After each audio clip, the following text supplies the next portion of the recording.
Music Hath Charms by LTC Rolt.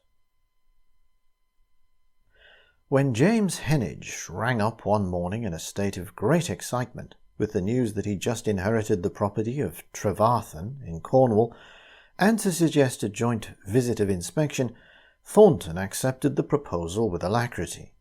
He'd known James since their school days, and they shared many tastes in common. Moreover, the fine spring weather made the prospect of exchanging the streets of London for the Cornish cliffs particularly attractive.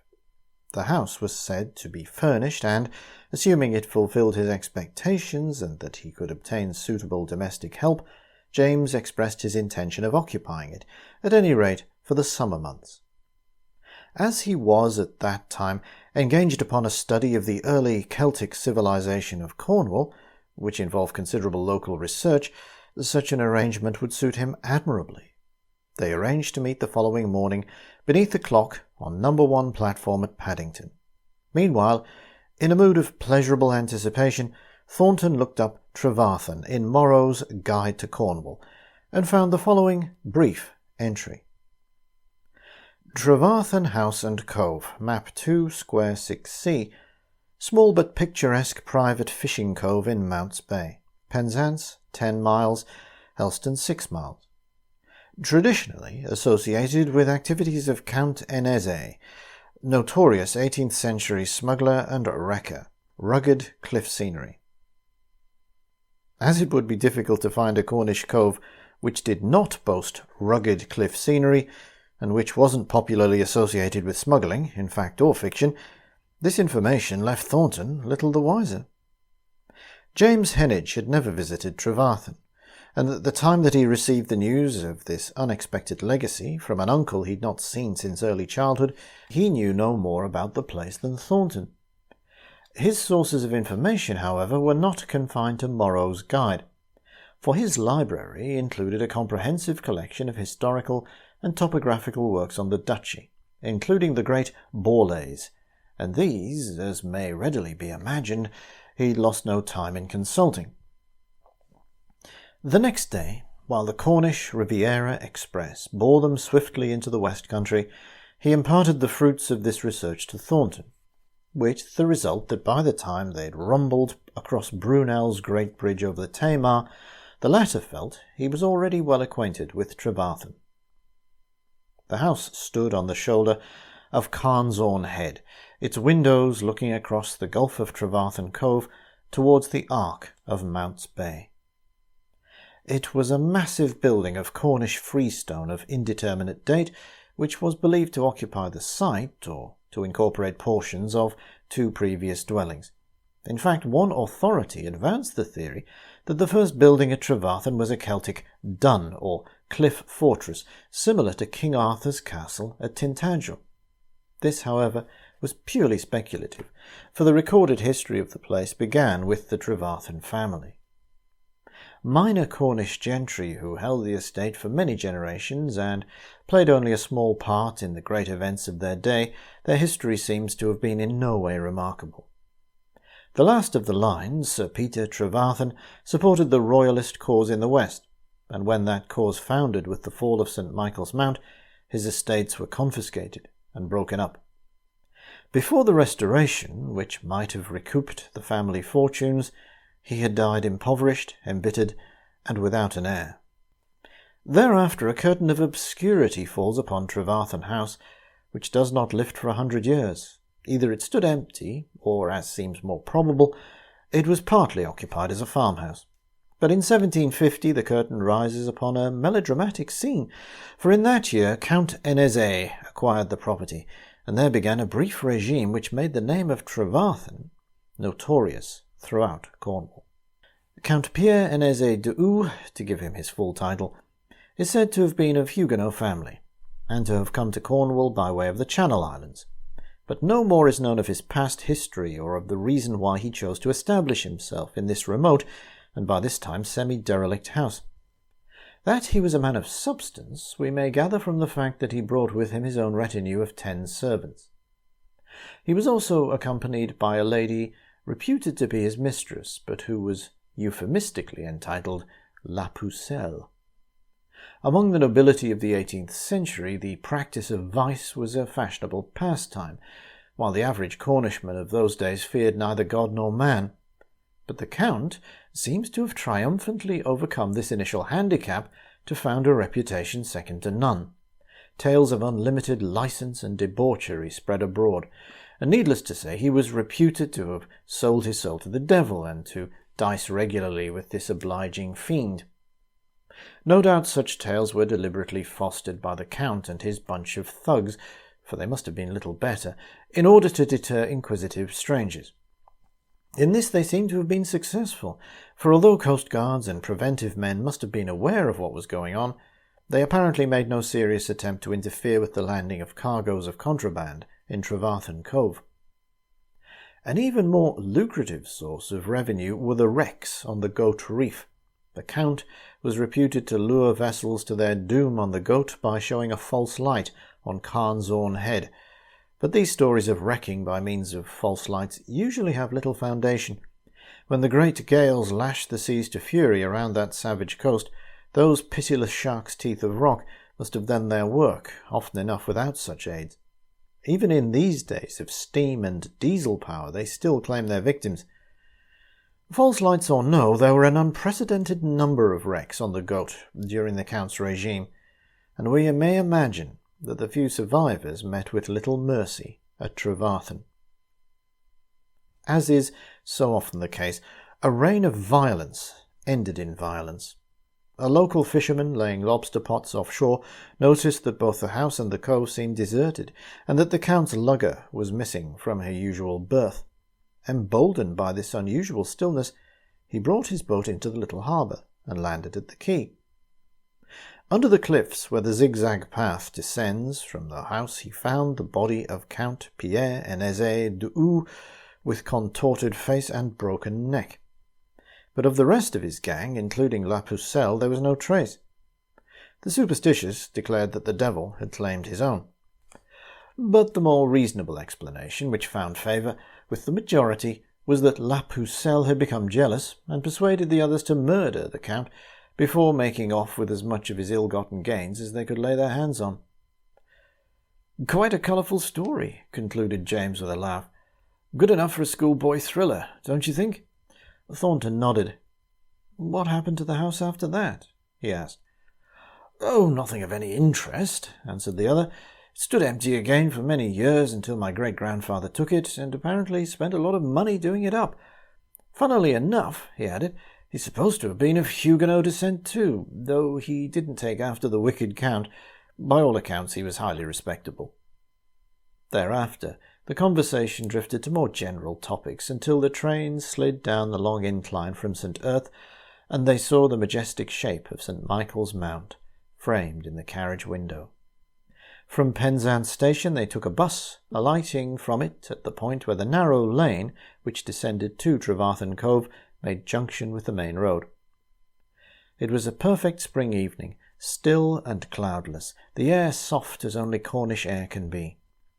The main road had taken them out of sight and sound of the sea, into bleak uplands punctuated by the gaunt stone chimney shafts of derelict tin mines.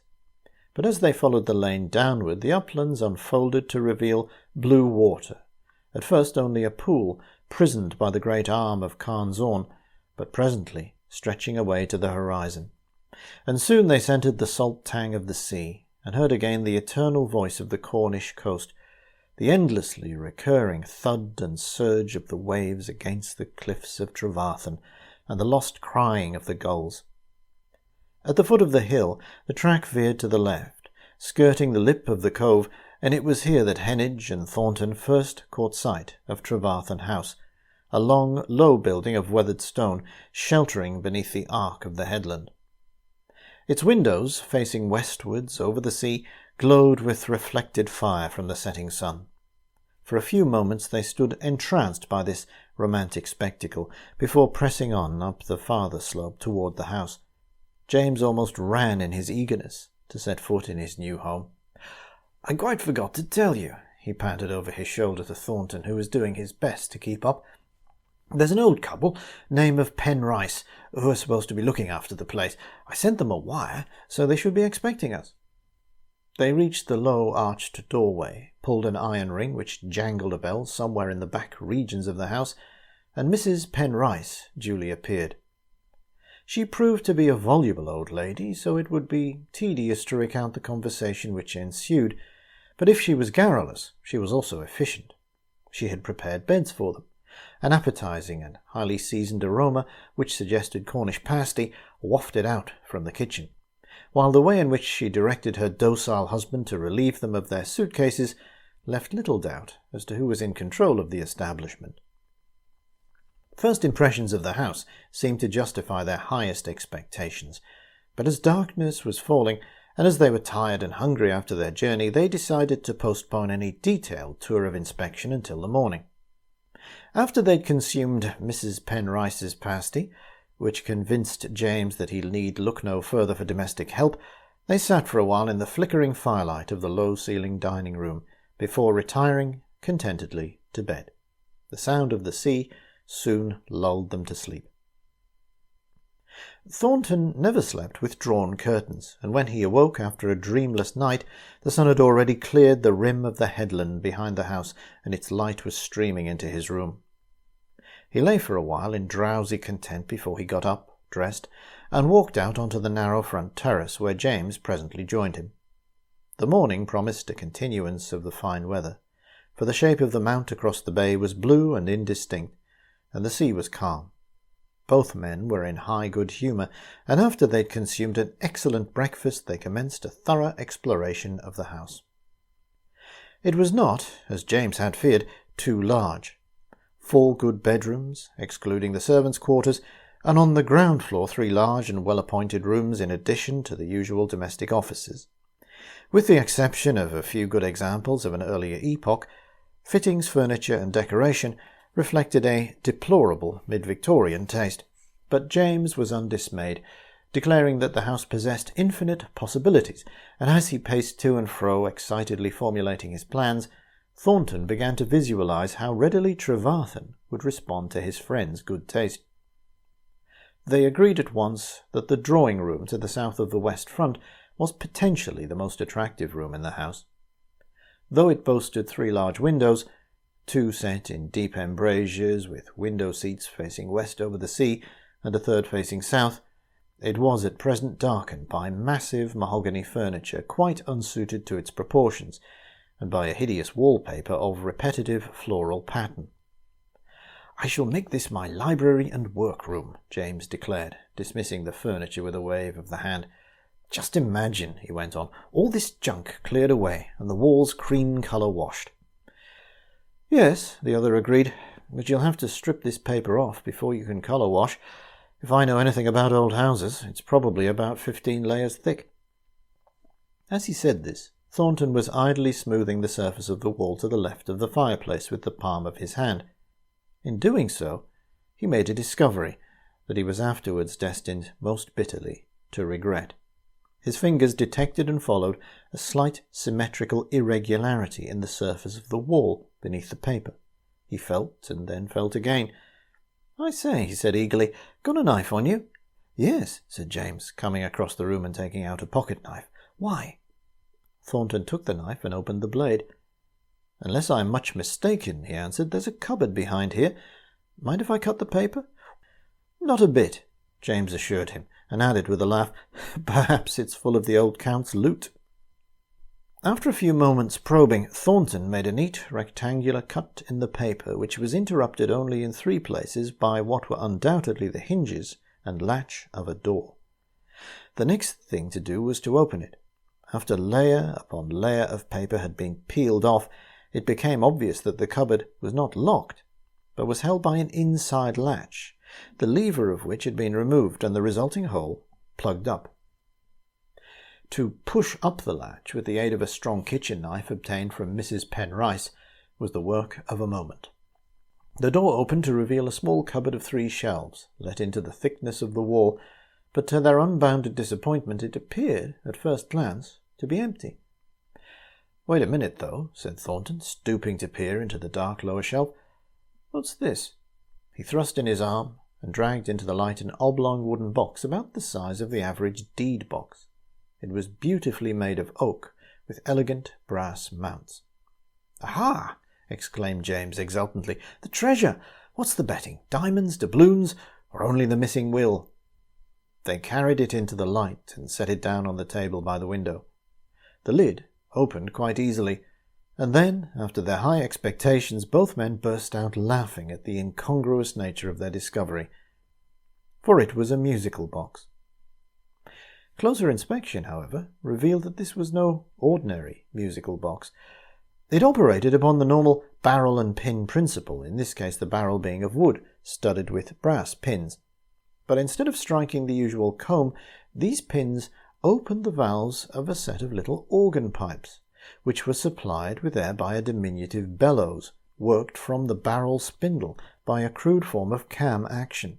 The barrel was rotated, externally, by a neat S-shaped handle, which was at present detached and lying snugly in a compartment at the side of the case. It was, in fact, a miniature version of those barrel organs which were widely introduced into village churches towards the end of the 18th century. Most musical boxes exhibit, on the inside of the lid, a list of the tunes which they play. But in this case there appeared a contemporary engraving in mezzotint, which occupied the whole surface of the lid, and which was even more remarkable than the instrument itself. It depicted, with remarkable vigour and detail, a scene of shipwreck. Under an ominous sky and amid mountainous seas, a tall three-masted vessel was rapidly breaking up on the rocks beneath towering cliffs. Small figures could be seen clinging desperately to the rigging.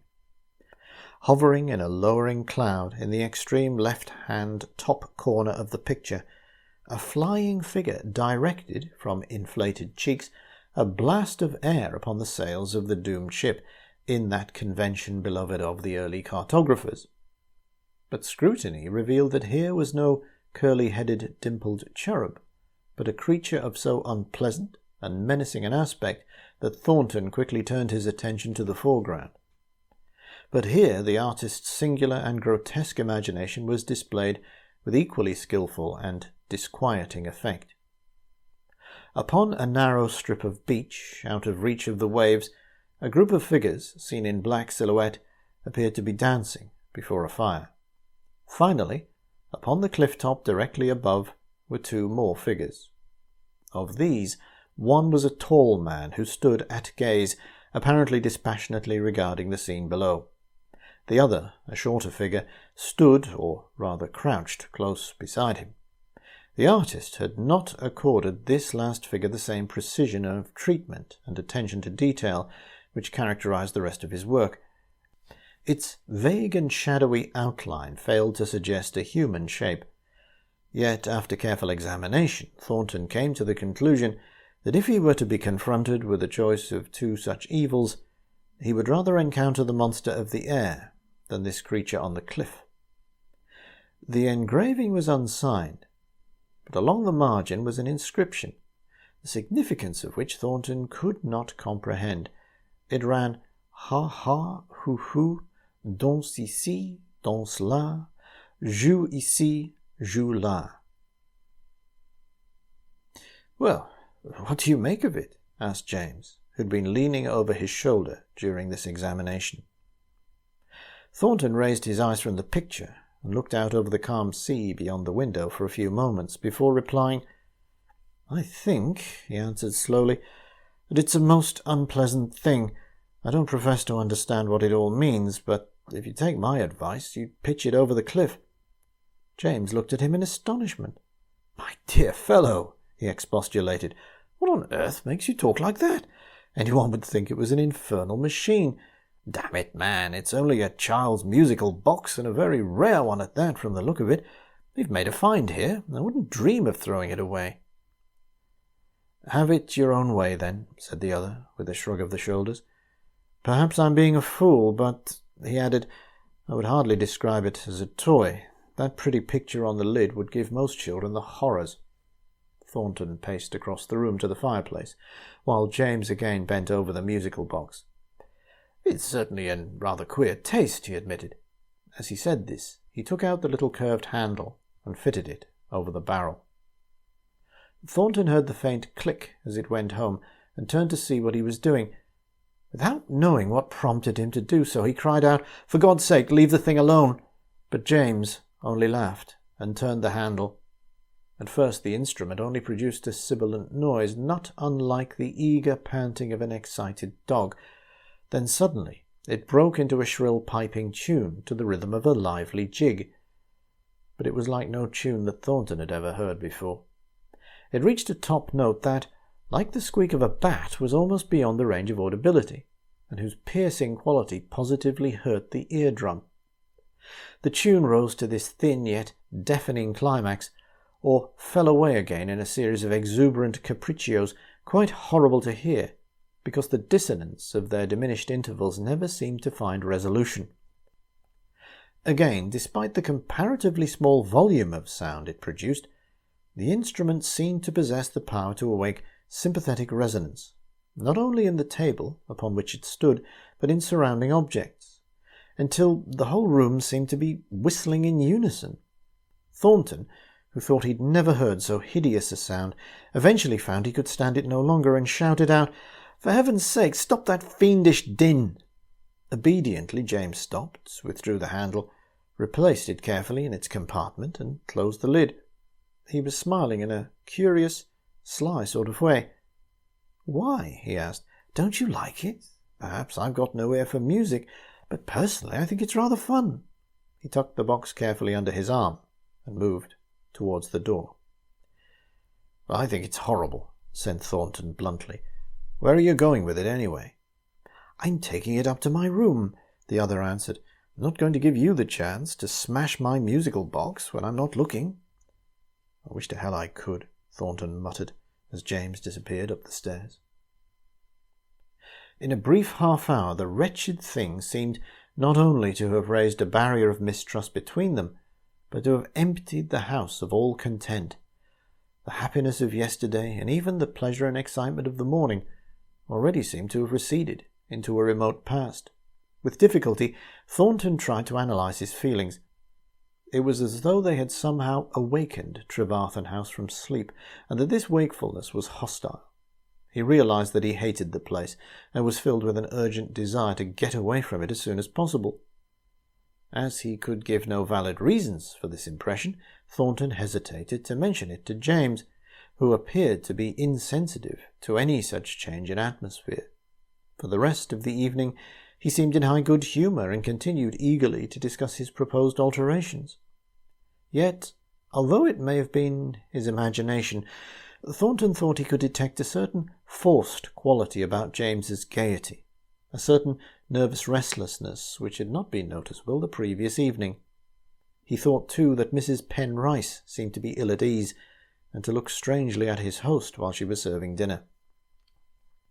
Thornton slept badly that night.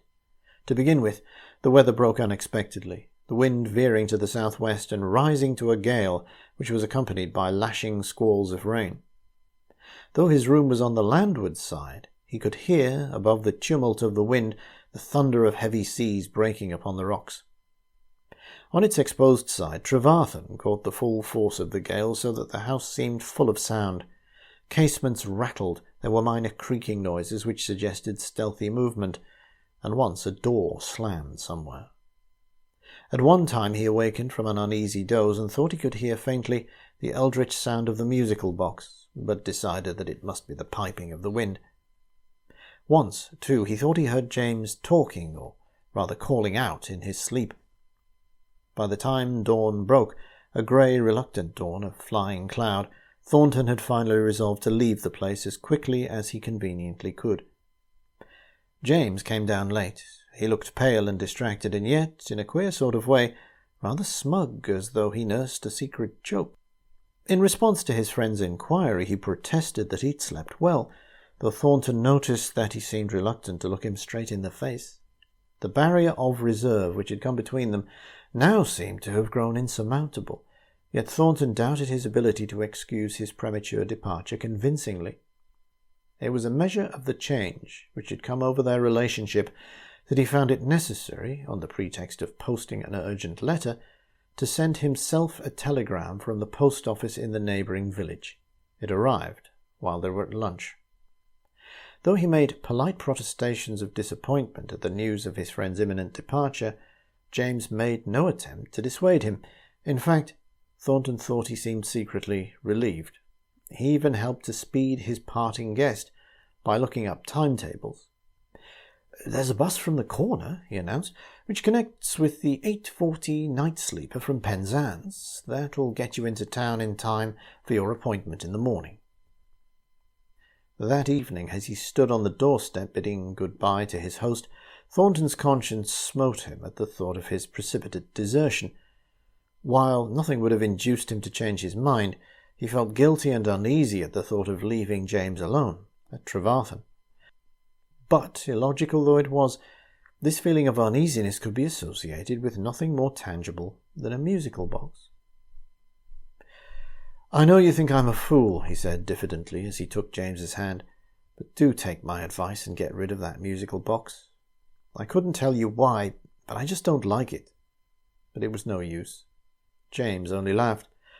"Nonsense, my dear chap," he exclaimed, and then quoted mockingly, "Ha ha hoo hoo, danse ici, danse là, joue ici, joue là." As he did so, he executed a little capering dance on the doorstep in time with the words, and then giggled. Thornton did not appreciate the joke.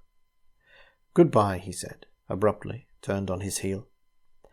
"Come and see me again when I've finished my alterations," the other called after him as he walked off through the dusk. Then the door closed. The months slipped by, and Thornton received no further invitation to visit Trevarthen House. Not that he would have felt inclined to accept it. For a while he continued to feel concern for his friend, but in time he tended to dismiss the cause of this concern as so much imagination. Finally, other preoccupations drove the memory of James Heneage and Trevarthen House out of his thoughts. Or nearly so, for the unprecedented storms of the next 2 winters brought press reports of wrecks on the Goat Reef, and this reminded him of James, who, he thought, must be having an exciting time. 3 years passed before, one summer's evening, we again find Thornton descending the lane to Trevarthen Cove. Business had brought him to Cornwall, and remembering James Heneage, his curiosity had got the better of him. He drove out from Penzance, but as the weather was fine, he decided to leave his car at the crossroads and walk to the house as on the previous occasion. Everything recalled the keen anticipation of that first arrival. The sound of the sea in crescendo as he descended the hill, the cliffs of Carne's Orne, and there, as he turned the corner, Trevarthen House. As he approached the door, he realized that his previous impression, which he now most vividly recalled, had not been merely due to imagination. Why he knew this, it's difficult to say, but his instinctive impulse was to turn back the way he'd come, so that to advance to the door and pull the iron bell ring called for a considerable effort of will. His summons was answered not by the reassuring figure of Mrs. Penrice, but by a soft-footed and obsequious manservant who ushered him into the room where he'd made his discovery. "The master will be with you in a few moments, sir," he said, speaking with a slightly foreign accent, and with a curious emphasis upon the word master. Thornton looked round the room. James had certainly transformed it, though his taste seemed to have altered considerably. In earlier days he'd shared with Thornton a preference for what might be described as comfortable simplicity. But the taste that had furnished this room could only be described as opulent.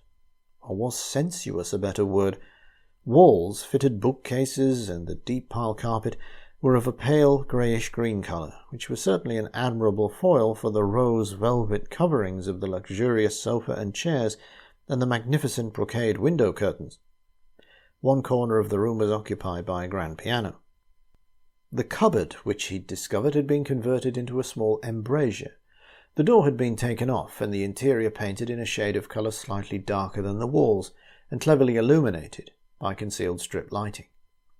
In it reposed the only article in the room which he recognized, the musical box. It was highly polished, and the brass mounts gleamed in the light. The blazing fire made the room almost uncomfortably warm, while there was a faint cloying scent in the air, not unlike incense, or perhaps some sort of potpourri. As is the way with book lovers, Thornton ran his eye along the bookshelves to discover that James's literary taste had changed no less markedly. He noticed the works of the Marquis de Sade and de l'Ancre, Glanville's Sadducissimus Triumphatus, Sinclair's Satan's Invisible World Discovered, and various other obscure works of which he'd never heard, bearing such titles as Demoniality or Eloge des démons et sorcières. He turned for relief to the walls, but found there evidence of an equally unhealthy preoccupation. Reproductions of engravings by Albrecht Dürer, including the celebrated The Night, Death and Satan. The Temptations of Hieronymus Bosch, a small painting by Fuseli, and a drawing of Beardsley's from Under the Hill. On the wall between the windows which faced the sea hung a single painting in oils of the Surrealist school.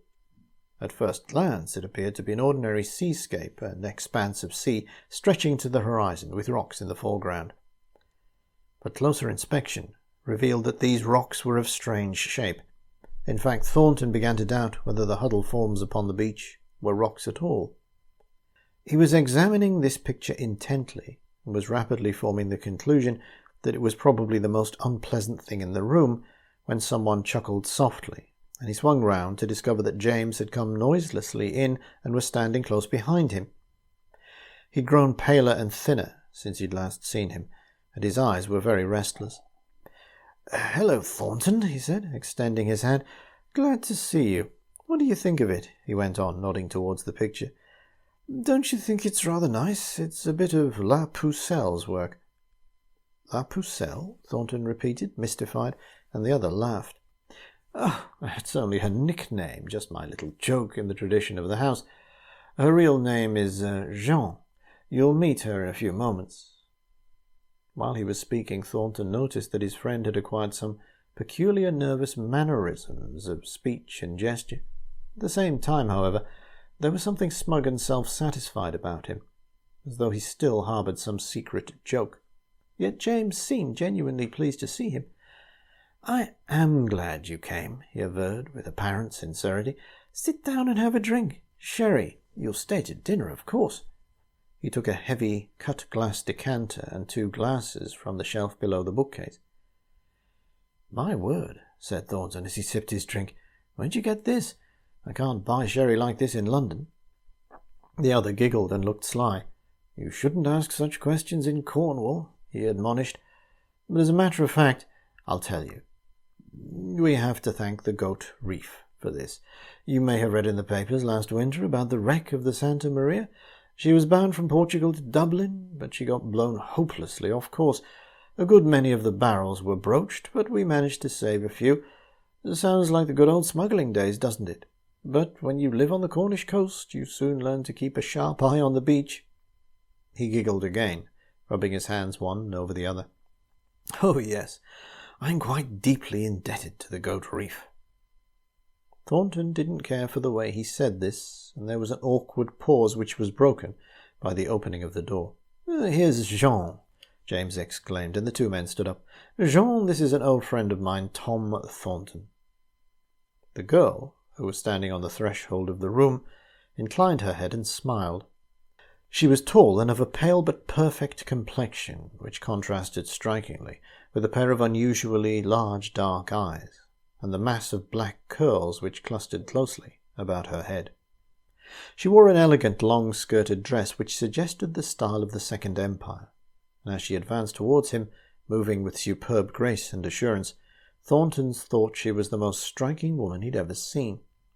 Striking, and yet in some indefinable way repellent. He realized that she bore an almost uncanny resemblance to the woman in Fuseli's evil little painting, which hung behind the chair. She was doing her best to put him at his ease, talking in a soft, low-pitched, slightly husky voice, and emphasizing her words with expressive movements of the hands which seemed to belie her perfect English. But she only partly succeeded, for her hands absorbed most of Thornton's attention. He found himself gazing at them in much the same way as a rabbit stares at a stoat. They were exceptionally long-fingered, and they were bare except for one large and curiously wrought intaglio ring, which winked in the firelight. The almond-shaped nails were lacquered the colour of blood. Her presence seemed to highlight the oppressive atmosphere of the room, and Thornton felt mightily relieved when the gong summoned them to dinner. It was an excellent meal, efficiently served by the same soft-footed manservant who'd admitted him, but Thornton did not enjoy it. His host and hostess made themselves very agreeable, but their talk somehow seemed to have that forced quality of adults speaking to a child, while the glances which he intercepted suggested that they shared a life of which he knew nothing. He felt no desire to be enlightened. At one period during the meal there was an interruption. Something, a large dog presumably, snuffed and scratched at the door. James called out sharply some unintelligible word, and there was silence. Afterwards, as they sat over coffee and liqueurs in the library, James suggested that Jean should play for them. She complied readily, and seating herself at the grand piano, she began to play softly some slow, sensuous piece which Thornton could not identify, but which reminded him strongly of Debussy's L'après-midi d'un faune. It was obvious that she was an extremely competent pianist, yet Thornton decided that he liked her playing even less than her painting. While the voluptuous languor of the music seduced his senses, there was some nightmare quality about it which revolted his reason. Like everything else in that house, it was beastly, and that, he thought, was the only word for it. It was not merely that James had become a voluptuary. That he could easily understand and excuse, even though he might regret it. Intuition told him that it was something much worse than that. He suddenly knew that he could not bear to stay a moment longer. He got to his feet, apologizing for his rudeness, and muttering something about having no key to his hotel. As the front door closed behind him, and he felt the cool night air in his face, he experienced an indescribable sense of relief. He set off at a brisk pace, resolved that nothing would induce him to visit Trevarthen again.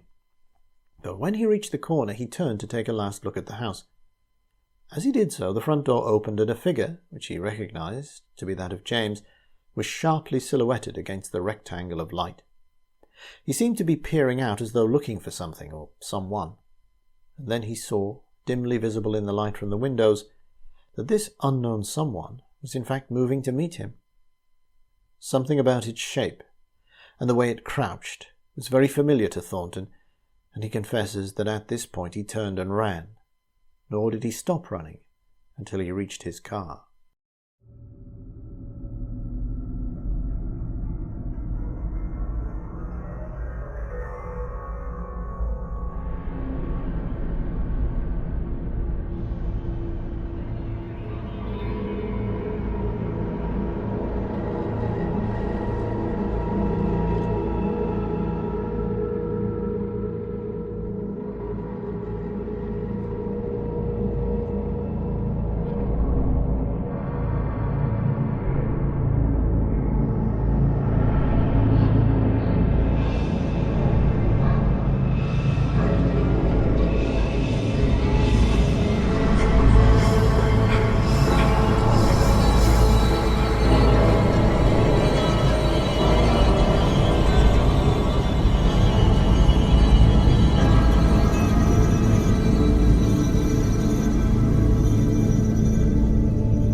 Hear Not My Steps by LTC Rolt. It was a large gloomy room, and cold. Davies leant from his chair by the hearth and stirred the logs into a blaze, but neither the fire's light nor that of the candles which flickered and guttered in the draughts from ill-fitting doors and casements could dispel the shadows from the corners of the panelled walls or from the great four-poster bed with its faded hangings. He got up and for the fourth time made a thorough examination of the room. He found nothing unusual. The seals he had placed over doors and windows were intact, and no movable objects had been disturbed from the chalk rings he'd drawn around them. His thermograph recorded a slight fall in temperature, but no more than might be expected at the approach of midnight. He returned to his chair, yawned, and picked up the book he'd been reading. This business of psychical research upon which he'd embarked so enthusiastically was beginning to pall. In the past 2 years he'd kept similar vigil in 4 alleged haunted rooms in different parts of the country, from none of which, according to local superstition, he had any right to emerge alive. But no incident which, by any stretch of imagination, could be attributed to supernatural agency had rewarded his patience, discomfort, and loss of sleep. It looked as though this, his 5th experiment, was going to prove equally fruitless. No longer expectant, his eyelids drooped, and he must have dozed, for when he opened his eyes once more and glanced at his wristwatch, the hands pointed to midnight. He shivered involuntarily, and as he did so he became aware that, although the fire still burned brightly, the room had grown very cold. A glance at his thermograph confirmed this sensation, for it had recorded a fall of nearly 15 degrees since his last examination, little more than half an hour before. This was quite abnormal and quickened his flagging interest. He was about to make yet another tour of inspection when his attention was drawn to the shadows beside the bed. They appeared to be moving and thickening in a manner which the flickering of the candles did not explain. As he watched, a pale oval gradually distinguished itself from the gloom, about 6 feet from the floor. He soon realized that this was a face, and that he was witnessing the materialization of a phantom. At first the form was very indistinct, but though he heard no sound, it presently began to move, or rather to glide, very slowly away from the bed and towards his chair. As it did so, it became clearer, like an image brought into the focus of a glass. He saw that it was the figure of a man, clad in a cloak of some drab-coloured stuff which reached almost to his heels. The face was deathly pale, and the dark eyes, opened very wide, stared directly, not so much at him as through him. Davies was not a timid man, and the emotion he felt was one of pity and concern rather than fear. Though it seemed a strange term to apply to a ghost, he thought it was the most haunted face he'd ever seen. Terror and misery lurked in the eyes, but otherwise the features were expressionless, a mere mask, which the mind within, petrified by some intensity of emotion, could not, and would never again, animate. This impression only lasted a few moments, because the figure continued to advance, and as it did so it seemed to lose focus again, becoming once more immaterial and shadowy, until, though Davies thought it might be an illusion of the unsteady light, its shadow seemed to envelop him and to darken the outlines of the room. He glanced quickly behind him, but saw nothing, only his vision still seemed curiously blurred, and try as he would, he couldn't see anything clearly. Even the candle flames looked indistinct, surrounded by a wavering nimbus of light, as though his eyes were veiled by tears. While he was aware that he'd been vouchsafed an experience which most psychical investigators would envy him, the knowledge somehow failed to arouse in him any enthusiasm. This was due, perhaps, to the defect of vision which troubled him. Gradually, however, he found that his sight was clearing, until he could once more see the room quite plainly. Yet still, he felt no reassurance, no return of critical interest. Instead, a great weight of undefinable depression seemed suddenly to have descended upon his spirit. Why, he thought, should we mortals struggle to discover what lies beyond the grave, when death will come to lift the veil for all of us so soon? What, after all, is the purpose of life, the point of human hopes and fears, ambitions, passions, and sorrows? Life is merely a series of distractions which blind us to the one great reality, the reality of death's relentless and unconquerable quest. Dust hath closed Helen's eye, Yes, and worms have long since writhed through that flesh which was once so fair. Since this is my inescapable destiny also, why strive against it? Why reject the cool steel of Hamlet's bare bodkin, only to suffer the slow corruption of old age? What could have set him musing in a strain so foreign to his usually cheerful disposition? He put the sombre thoughts from him, struggling to assure himself of a friendly reality, like one who wakes from a nightmare. But he found that the task called for an immense effort of willpower. He forced himself to his feet, and began, like a man moving in a trance, to examine the room. He could find no trace of any of his seals, and the thermograph had vanished. Yet he could not bring himself to feel any surprise at their disappearance. He had no anticipation of finding them, for they'd become the figments of a dream which was rapidly fading from his mind. The room, too, looked subtly different, although here again he could not believe with any conviction that it had ever looked otherwise. The oak of furniture and panelling looked lighter in colour. So did the elm-bordered floor, which had lost the wave-like undulations of age. When he looked at the bright hues of the bed-hangings, he wondered how he could ever have imagined that they were so old and faded.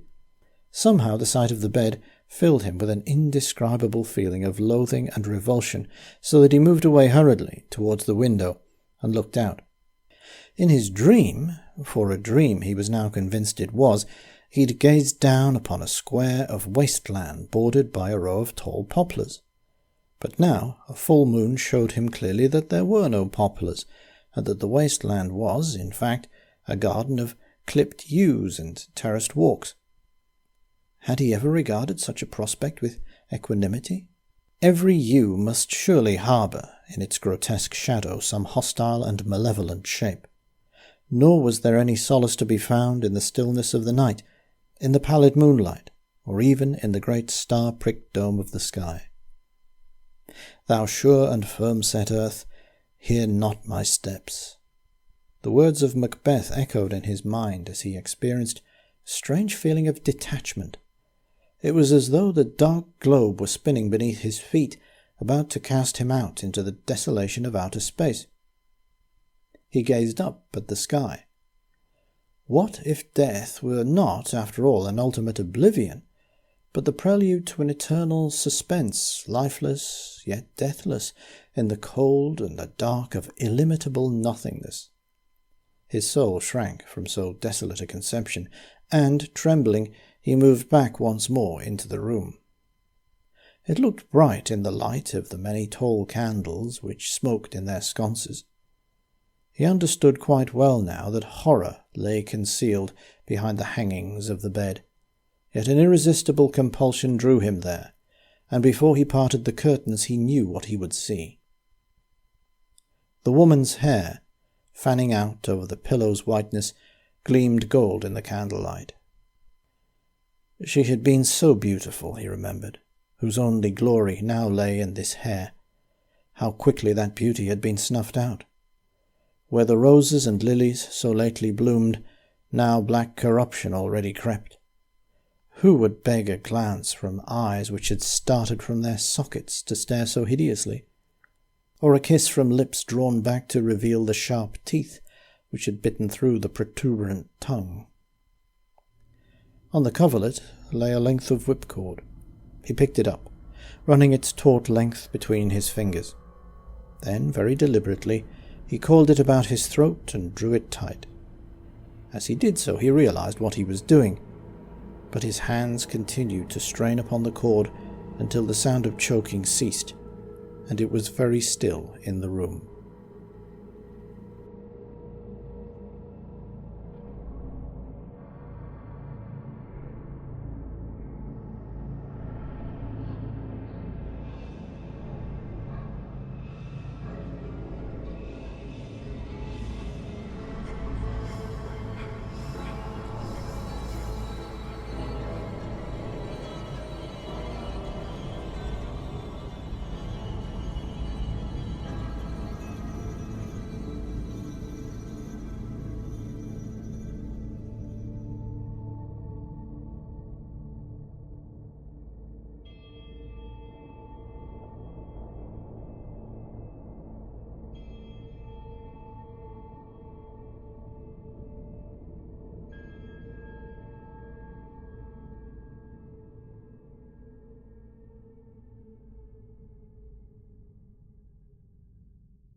The Cat Returns by LTC Rolt. It was certainly not a very cheerful start for a honeymoon, Stephen reflected as they groped their way hand in hand up the dark lane. It was fortunate that both he and Myrtle possessed a strong sense of humour, and so could appreciate the humorous side of their predicament. It was just like the conventional opening of a mystery film. A newly-wed couple, a pitch-dark night of rain and wind, the car breaking down miles from anywhere, and now this tramp through the storm in search of shelter. How many times had he not sat in the warmth of a cinema and watched on the screen precisely this same sequence of events? But, whereas the benighted couple of the film story invariably arrived at some sinister moated grange, candle-lit and cobwebbed, the light towards which Stephen and Myrtle groped their way came from a far less romantic source. It shone from beneath the portico of a house which could have been described by a house agent as ultra-modern, and which presented to the narrow lane an angular facade of smooth stucco and gaping steel-framed windows. In response to Stephen's ring there appeared on the doorstep no frightening or sinister figure, but an insignificant little man who, in fact, was undoubtedly scared by them. Obviously the manservant, Stephen decided, as he explained their plight.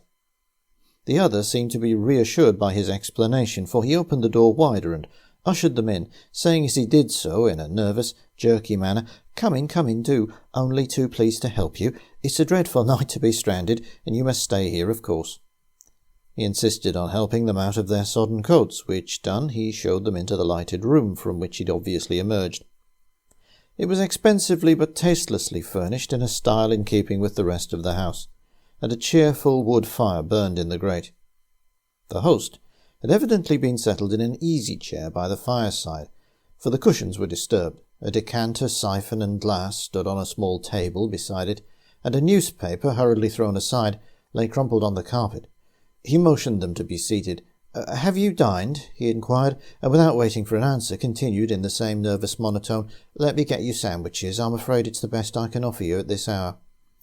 He silenced their protestations with a quick gesture. No, I insist. It's no trouble, I assure you. I'll get fresh glasses, too. You must join me in a drink. You must both be chilled after being such a night out, and the whisky will do you good." He walked to the door. When their host had left the room, Stephen glanced enquiringly at Myrtle. "What do you make of him?" he whispered. She smiled. "I think the cat's away," she replied, "and the mouse is playing, sitting in Master's chair and drinking Master's whisky. No wonder we scared him. I'm surprised he didn't turn us away, but he's evidently decided to try and bluff it out. Obviously he's alone in the house, for if there was someone in the kitchen to cut the sandwiches, he'd be back by now. Most likely he's making up a bed for us, too." She paused and clutched his arm. "What's that?" Stephen chuckled and pointed to the telephone. "It's all right, my sweet, you're not in the haunted grange, remember. Everything's terribly dull and civilized. It was only the phone tinkling, the sort of funny little noise it makes when the exchange connects up by mistake and finds that it's a wrong number just in time. There it goes again. Perhaps there's something wrong with the bell, and it really is someone trying to ring through. The mouse doesn't seem to be coming back, so perhaps I'd better answer it." He picked up the receiver, but could only hear a confused whirring and crackling like wireless atmospherics. Thinking that after all it must be a false alarm, caused no doubt by the wind in the wires, Stephen was about to hang up when the noises suddenly ceased and a male voice asked abruptly, "Is Hawkins there?" The voice was hoarse and querulous, obviously that of an old man. Stephen thought rapidly. He felt sure that Hawkins must be their nervous host, and he had a shrewd suspicion that the caller was none other than his absent master. "Yes," he replied without appreciable hesitation. "If you wouldn't mind holding on a moment, I'll go and find him." "Don't trouble," said the voice. "Just tell him I shall return in the morning. He'll understand." "Who is it speaking?" asked Stephen, but there was no reply. He listened for a moment more, then set the receiver down and turned to Myrtle. "You were quite right, darling. Our good host, whose name is Hawkins, incidentally, is certainly the mouse in this establishment. The cat's just phoned up to say he'll be back in the morning. Sounds a peppery old devil, too. No wonder poor Hawkins is a bundle of nerves. He wouldn't wait for me to fetch him to the phone. Gave no name either, and I must say I was expecting him to ask who the devil I was and what I was doing in his house." "Hush," whispered Myrtle, laying a hand on his arm. "He's coming back." Stephen turned towards the door as their host reappeared, bearing a plate of sandwiches and 2 more glasses upon a tray, which he set down beside the decanter. Please help yourselves, he invited as he moved the table toward them and filled the 3 glasses generously. Stephen raised his glass. Good health, he toasted, and many thanks. You've saved our lives. But for you, we should most likely be spending a wretched night in the back of the car. The other smiled wanly in acknowledgment, but made no reply. Stephen sat down. There was an awkward pause, broken only by the sound of the rain lashing at the windows and the ticking of the clock on the mantel-shelf, which asserted itself for the first time. This is tricky, Stephen was thinking. I've got to tell him about the phone message somehow so that he won't suspect I've tumbled to his little game. I wonder how he'll take it. Bluff it out, I expect, and make some excuse for not being able to put us up after all. Or perhaps he'll make a clean breast of it and let us stay on condition we make a getaway before the old boy gets back. He covertly studied the other, the pallid face so lacking in expression, the ever-restless hands, and the dark, nondescript clothes. Every feature was self-effacing except the eyes. They were pale blue and slightly protuberant, and like the hands they were never still. For a moment Stephen intercepted their roving gaze, and somehow, behind their superficial nervousness, it seemed to him that there lurked a sort of furtive malevolence, like that of a cowed but dangerous animal. At length he cleared his throat and took the plunge. "Are you Mr. Hawkins, by any chance?" he asked, diffidently. He'd expected the other to make some little show of surprise, but if he'd suddenly whipped out a revolver, the effect could not have been more startling. The man shrank back in his chair, and the hand that had held the glass shook so violently that the whisky slopped over onto his knees. Poor devil, thought Stephen. The old boy must be a Tartar. For the other seemed to be quite panic-stricken by this innocent question, and fighting hard to control himself. "How do you know?" he managed to blurt out at last. Stephen smiled reassuringly. "Quite simple," he explained. "While you were outside, the phone went, and someone asked for Mr. Hawkins. I thought it must be you, and offered to go and find you, but whoever it was wouldn't wait, but just told me to say he'd be coming in the morning. I asked for the name, but he'd evidently hung up by then. He sounded to me like an oldish man." While he'd been speaking, the other had gulped down his whisky, which seemed to pull him together somewhat, for he replied with some show of composure. "Of course, stupid of me. I was expecting the call, but for a moment I was startled, because I couldn't think how you'd found out my name." "You're lying, and clumsily too," thought Stephen. "You never expected that call, and now you're trying to bluff it out. But why get in such a panic? The old boy can't be as bad as all that." "Still, I'd better give you a good chance to get out of it." So he said, tactfully, "I'm so sorry if I startled you. Perhaps, too, this phone message upsets your plans. If it makes it inconvenient now for you to let us stay, please don't hesitate to say so, and we'll be on our way. After all, we must be somewhere near a village, and if I might use your phone, maybe I could ring the local pub." No, the other insisted to their surprise. "I won't hear of your turning out again on such a night, and besides," he added with a glance at Myrtle, "it's a good 2 miles to the nearest inn, and it's a poor place at that." "Don't worry about me, please," Myrtle insisted. "I'm perfectly prepared to do what my husband says. Besides," she added with a smile, "after your excellent whisky, a 2-mile walk has no terrors for me." Their polite protestations only made it obvious, however, that their strange host, despite his nervousness, was almost pathetically eager for them to stay, so they were not loath to agree. There followed another strained interval, during which Myrtle and Stephen both made valiant attempts to draw their host into conversation by discovering some topic in which he took an interest. He seemed quite distrait, however, and expressed no opinion of his own, till at length, "I'm afraid I'm a poor host tonight. Business worries, you know, get on one's mind. No doubt you're both tired after your journey, and your room is ready, so if you wish I'll show you to it." They accepted readily, being in truth dog-tired, and so with renewed thanks for his hospitality they followed their host up the stairs. He led them to a large bright room as featureless as the rest of the house, and bade them good night. "Well, darling, what do you make of your mouse now?" asked Stephen as they undressed. "Probably he knows that the old boy won't be back till late tomorrow morning," she conjectured. "So he's decided to stick to his guns and get us out of the house early tomorrow. But why he should seem so scared, and yet be so anxious for us to stay, I can't imagine." Anyway, Stephen concluded as he jumped into bed, we've got a roof over our heads and a comfortable bed, that's the main thing. So let's forget about poor Mr. Hawkins and his worries till the morning. A wan dawn light was filtering through chinks in the window curtains when Stephen suddenly awoke, and he glanced at the luminous dial of his watch. It was 4:30. The wind had fallen and the house was utterly quiet.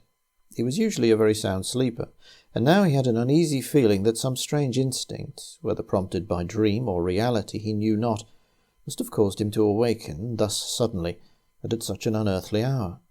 Yet there was no sound, and at his side Myrtle slept peacefully enough. As he lay on his back, wide-eyed in the darkness, he suddenly recalled a Christmas house party he'd once attended.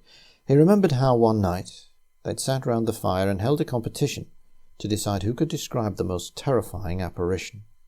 They had conjured up a grim company of headless knights and malevolent cowled monks, but the winner had described a most insignificant little ghost in modern dress, which had, on a sudden, revealed a face, if face it could be called, that was innocent of any feature, a blank cranium of flesh more terrible in its inhumanity than any human face, however grotesque, could ever have been. It seemed to Stephen that this house and its solitary occupant, so prosaic the previous evening, had now taken upon themselves some of the horror of that featureless face, so empty did they seem of any human warmth or character. He felt that the silence of the house had become charged with a sort of ominous expectancy. It was like the hush that falls before a storm breaks, when even the birds are silent. The tension became so unbearable that he felt he must cry out, and might have done so had he not been forestalled by someone close at hand. Once, as a boy, he'd shot a hare, and this sound recalled vividly the horror he'd felt as he heard the thin, terrible scream of terror and pain which the helpless thing had given, before it died. There followed a few moments' stillness before he thought he heard an audible click, as though the snake. Beep!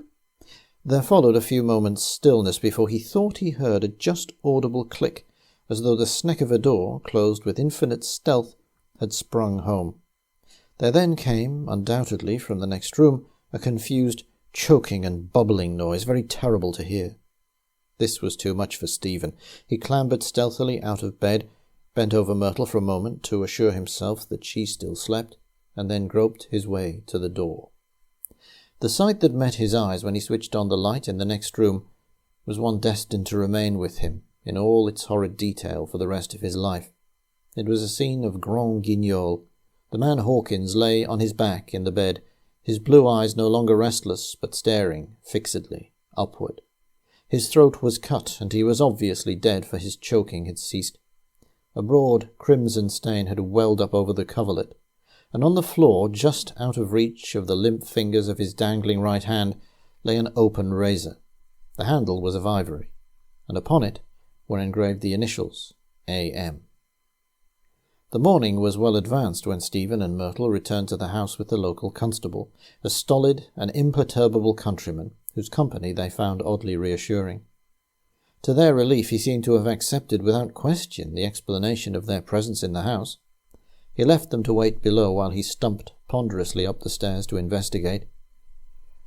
"Well, he's done for himself right enough, as you say," he announced when he eventually rejoined them.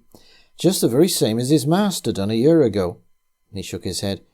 "Queer business, but then they was a queer couple. We could never make out a tale of 'em." Stephen threw Myrtle a significant glance. "Do you really mean to say that his master did this too?" "That's right," nodded the other. "Professor Arthur Morgan, that was his name. Funny old gent. Lived abroad most of his life, they say. Came here to retire. Had his house built, he did, right away from the village, because he reckoned he didn't want no company. Lived here alone with this fella Hawkins for the best part of 4 years, and then, as I said before, one fine morning a year ago, there he was, dead in his bed." He drew his forefinger across his throat in a significant gesture. "Left everything to Hawkins, he did, house and all, and here Hawkins have lived all by hisself till now." "Must have got on their nerves, I suppose, living so much alone," was all the comment Stephen could think of. Then, as the thought occurred to him, he added, "I suppose we shall have to attend the inquest, which is going to be an infernal nuisance." The policeman's eyes twinkled benevolently as he glanced at Myrtle. "Well," he said judicially, "I reckon we can manage without you, if you and I don't go a-talking too much about it. After all, you won't have no more honeymoons together, so you'd best make the most of this one. You've had trouble enough already getting mixed up in this business." He jerked his head aloft. Stephen grinned broadly and took Myrtle's hand in his. "That's damned decent of you, Constable, I must say," he exclaimed. "Oh, and by the way, that reminds me, our car is still stranded by the roadside where we left it last night. I must get a garage to send out and collect it." He walked towards the phone. "It would be all right for me to ring them from here, wouldn't it?" The constable smiled and shook his head.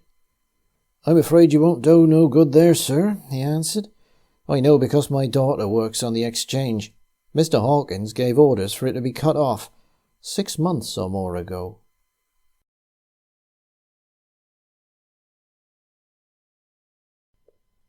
Agony of Flame by LTC Rolt. I know of an island on a lake in Ireland that would make a more appropriate target for an atomic bomb than Bikini Atoll.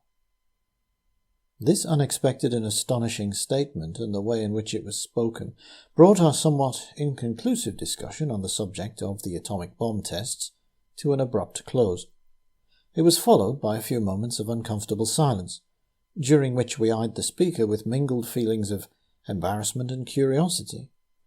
About 45 years of age, with hair prematurely white, a sensitive face, and the hands of an artist, he was not, judging by appearances and his previous conversation, the sort of man to advocate the discharge of an atomic bomb anywhere, least of all upon an Irish island.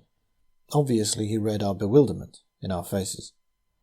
"Oh yes," he went on, "I agree with you all right. I too think the bomb should never have been invented, and that it certainly should never have been used.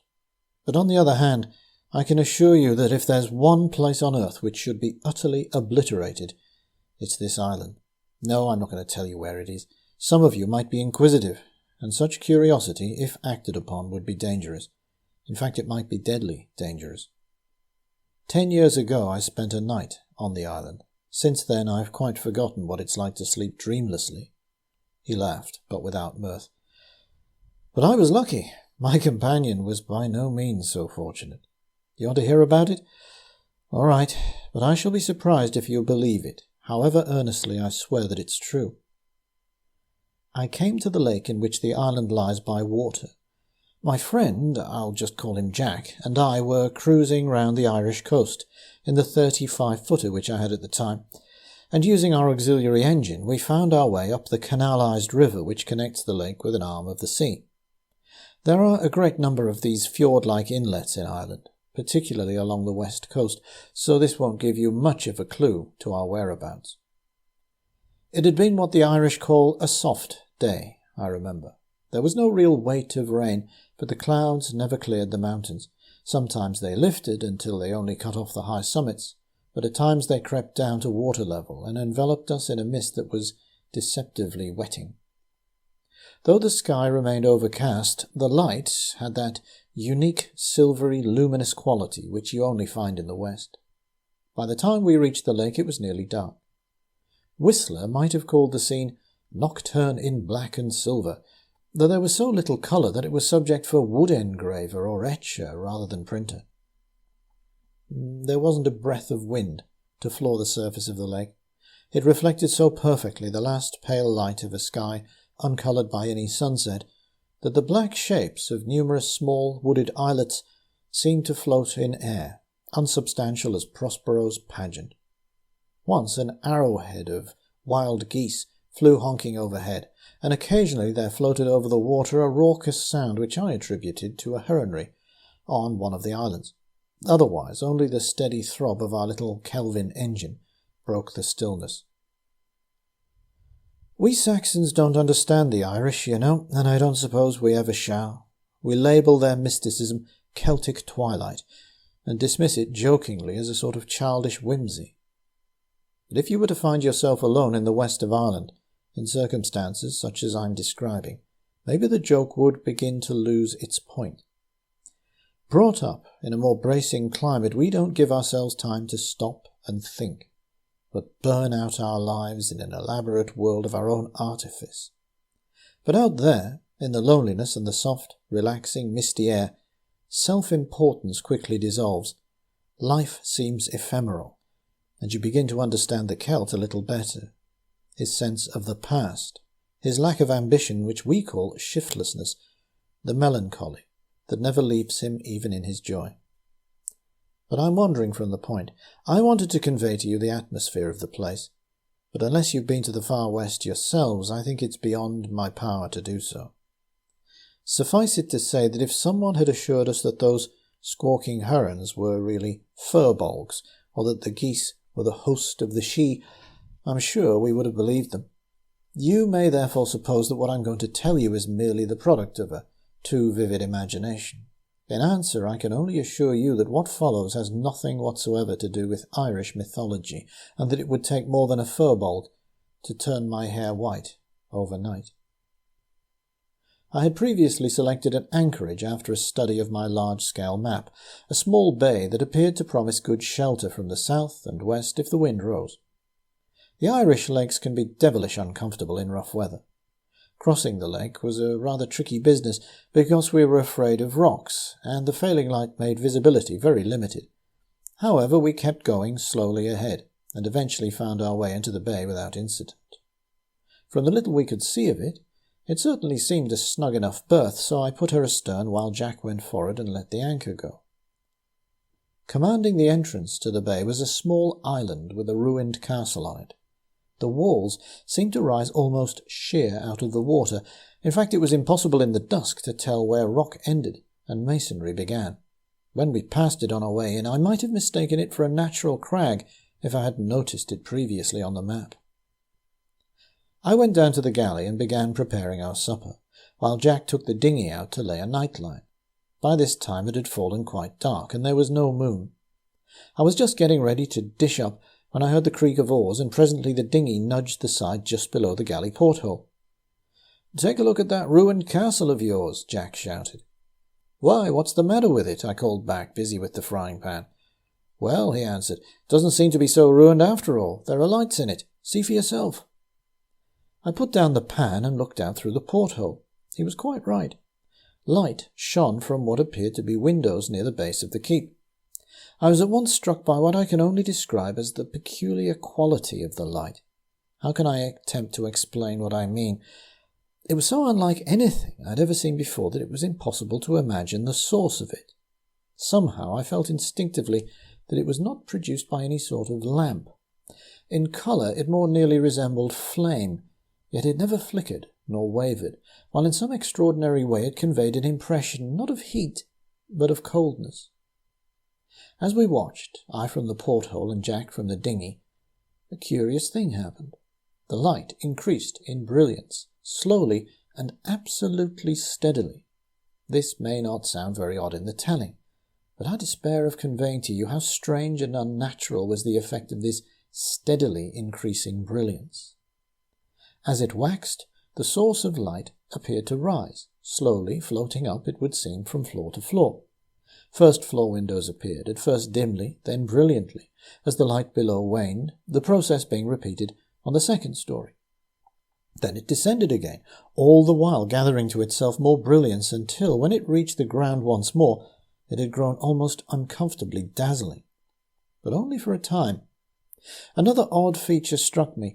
Instead of casting a normal line of reflection over the water, the light appeared to irradiate the lake all about the island, so that it seemed that the castle lay surrounded by a luminous moat. As we watched, first this strange glow upon the water, and then the light itself became veiled as though with mist, growing fainter and redder in hue until both disappeared in a darkness that was absolute. Jack made the dinghy fast and clambered aboard. "Well," he asked, "what did you make of that performance?" "I think it was very odd indeed," I replied. "But I don't propose to row about the lake in the pitch darkness looking for mysterious lights. I intend to eat my supper while it's hot and then turn in. The castle can wait till daylight. Probably it won't look so odd then." When we awoke next morning, a westerly breeze was ruffling the water, the sunlight was brilliant, and the air as fresh and clear as crystal. The lake seemed to have lost its mystery. The wooded islands now appeared prosaic and substantial enough. So did the castle.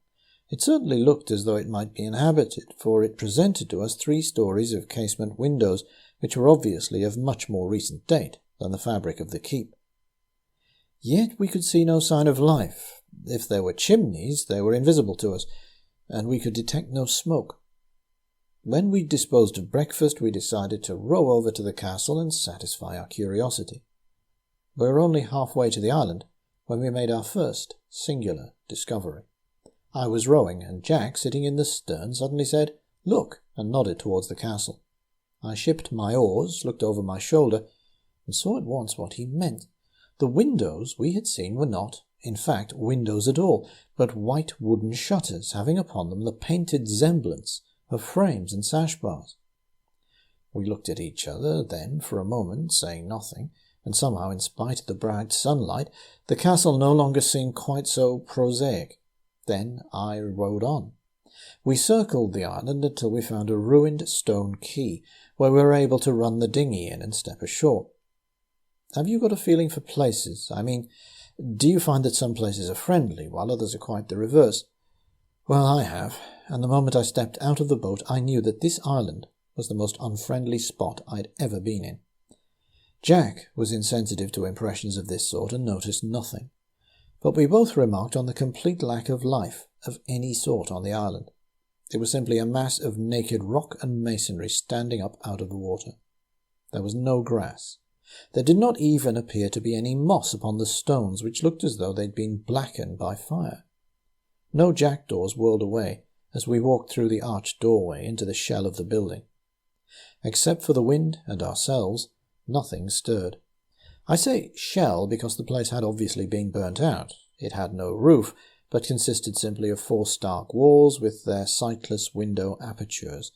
The destruction had been singularly complete, for with the exception of the window shutters, which had obviously been fitted subsequently, there was not a scrap of woodwork left. Only square holes in the masonry remained, to reveal the position of the floor joists. I'm not usually a nervous man, but I must confess that my immediate, instinctive, and almost overmastering impulse was to get back to the boat as quickly as possible and push off from the beastly place. Not so Jack. While I waited in growing uneasiness, he carried out a methodical and exhaustive examination, until he was finally forced to admit that his curiosity was, not satisfied, but completely baffled. It was a wonder I did not break the thole pins when I rowed away from the jetty. It wasn't until there was 100 yards of water between us and the island that I began to feel better. "Well?" I asked. "Must have been an optical illusion," said Jack. "Most likely a fire somewhere on the mainland, directly behind the castle. I don't expect we'll see anything tonight." I hoped he was right, because I knew that if the light did appear, I should have the greatest difficulty in dissuading him from going over to investigate it. Yet his explanation didn't convince me, and I don't think it convinced him either. I knew that if he persisted in going back to the island, I couldn't let him go alone, and the prospect filled me with a feeling of foreboding that was quite without rational cause. I suggested that afternoon that we might up anchor and move to another part of the lake, where the fishing was better, for we'd caught nothing on the night line. Would to God that we'd gone, but Jack would have none of it. "Why should we?" he asked. "Fishing isn't everything, and we've got a snug berth here. Besides, I want to see whether that light appears again." Poor devil! What a price he was to pay for his curiosity. When the sun touched the ridge of the mountains, I felt my heart sinking with it. The wind had dropped completely, and the lake looked indescribably beautiful in the evening light, yet I found myself hating the place, dreading the purple shadows that were thickening under the trees, and wishing myself anywhere but there. As soon as it grew dark, Jack kept peering through the porthole in the direction of the castle. No light had appeared by the time we'd finished our supper. My spirits rose a little, and I began to assure myself that I'd been a fool, when Jack looked out once more, and this time motioned me to join him. There was still no light in the castle itself, but the water round about the island appeared to have become very faintly luminous. "Looks as if that must be the first part of the performance, which we missed last night," he said. "Come on, let's go over. We should just have time before the real fun starts." I did everything I could to dissuade him, but to no purpose. You couldn't find a more obstinate fellow than Jack when once he'd made up his mind. So we set off together, he filled with eager curiosity and I with nameless fears. Jack rowed this time while I sat in the stern, and as the dark shape of the keep rose higher and higher as we drew nearer, so my spirits fell. At length we reached the perimeter of the luminous water, and as I looked down, little points of light appeared to be moving beneath the surface. Jack momentarily stopped rowing to look down too. "Phosphorescence," he said briefly, but I'd seen that phenomenon in the tropics, and this did not look the same. The moving lights looked to me, absurd though this may seem to you, more like little tongues of flame. I'd chosen Irish poetry for my reading on that trip, and almost before I was aware of it, I found myself repeating in my mind a stanza from that queer poem by Yeats called Byzantium. Know it? "At midnight, on the emperor's pavement, flit flames that no faggot feeds, nor steel has lit, nor storm disturbs, flames begotten of flame, where blood-begotten spirits come, and all complexities of fury leave, dying into a dance, an agony of trance, an agony of flame that cannot singe a sleeve." I still think that it was apt. The first disaster happened as we came ashore. We put into the old quay as before. Jack shipped his oars and held on to the stonework while I got out. Then he passed me the painter and followed. I was holding the painter with one hand and groping with the other for an old iron ring which I'd found that morning, when it was suddenly jerked out of my hand. For an instant I thought it was Jack playing the fool. Then I heard a swirl of water and turned just in time to see the faint white shape of the dinghy disappear into the darkness, as though borne away on some swift current. "By God," I cried, "the dinghy's gone!" Jack came back through the darkness to stand at my side. "What on earth happened?" he asked. I told him, but it was plain that he thought it was mere clumsiness on my part. He was so sure of it that he almost convinced me, and yet with no wind, why should the boat have swung away so fiercely? Lakes don't have currents as a rule.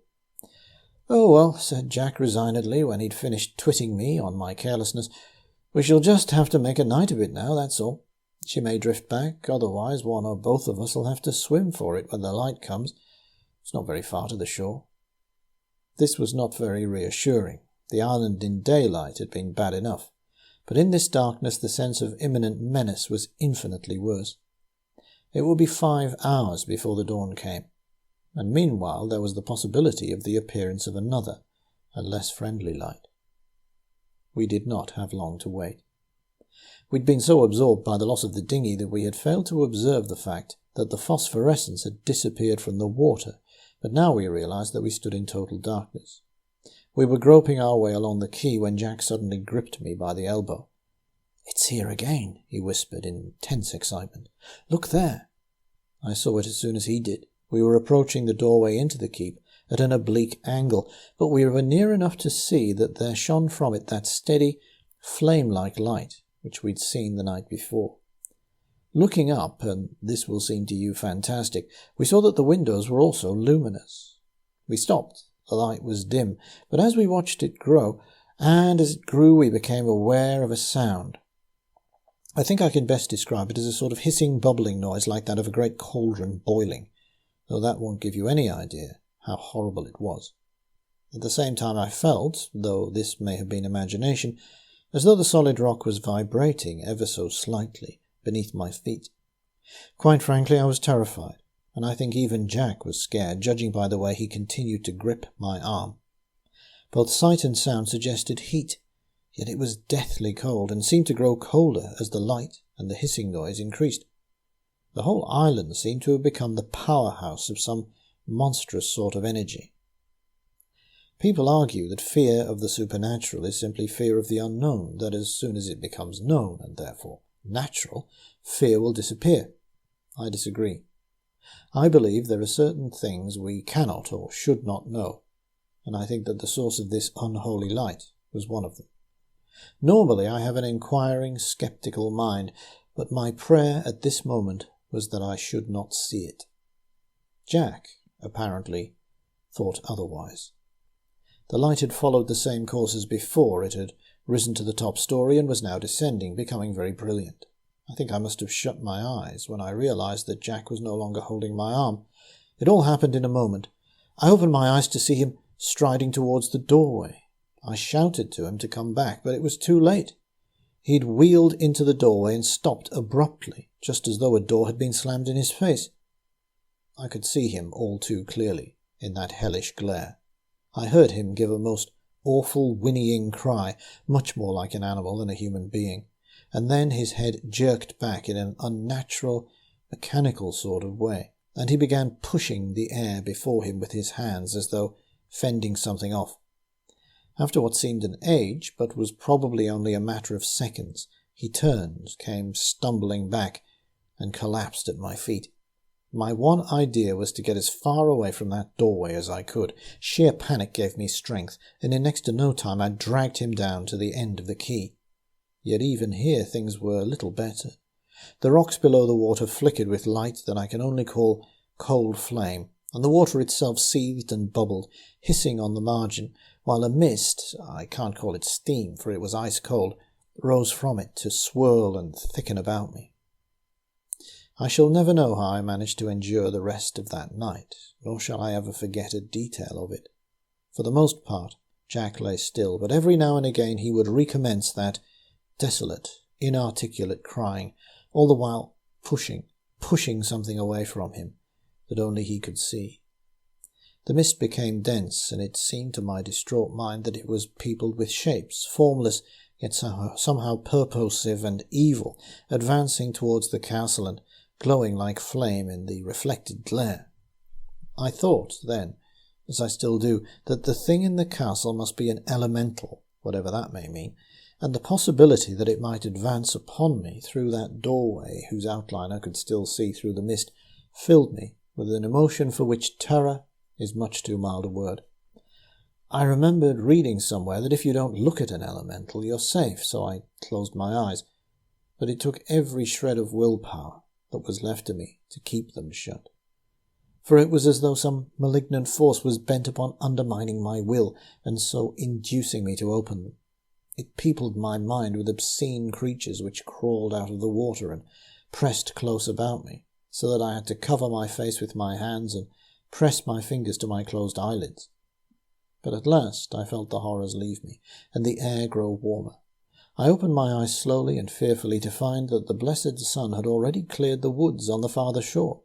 The lightest of breezes was blowing onto the quay, and only a few yards away our dinghy was nuzzling her nose between two boulders. I retrieved her and tied her up at the quay. Then I shook Jack and pointed to the boat. He stared straight through me as though he were looking into a great distance and grunted. I shook him again and shouted his name, but he still stared blankly into space.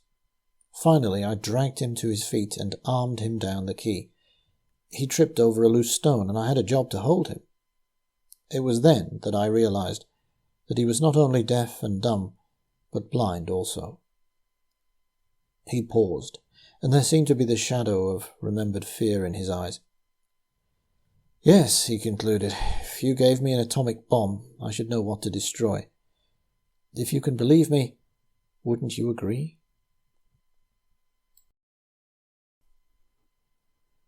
A Visitor at Ashcombe by LTC Rolt. Ashcombe is a fine example of the smaller stone-built manor house, a type in which the Cotswold country of Gloucestershire is particularly rich. I need not specify the precise location of the house, beyond saying that it's not many miles from Stow-on-the-Wold.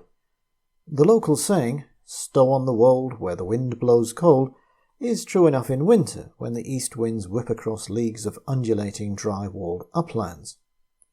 Yet the stranger who travels in winter along one of the main roads, which stride across these high wolds, obtains a false impression of treeless bleakness, for they conceal within their folds many warm and sheltered combes in which the grey villages and farms lie snugly, linked to the great ridge roads by the narrow, breakneck lanes.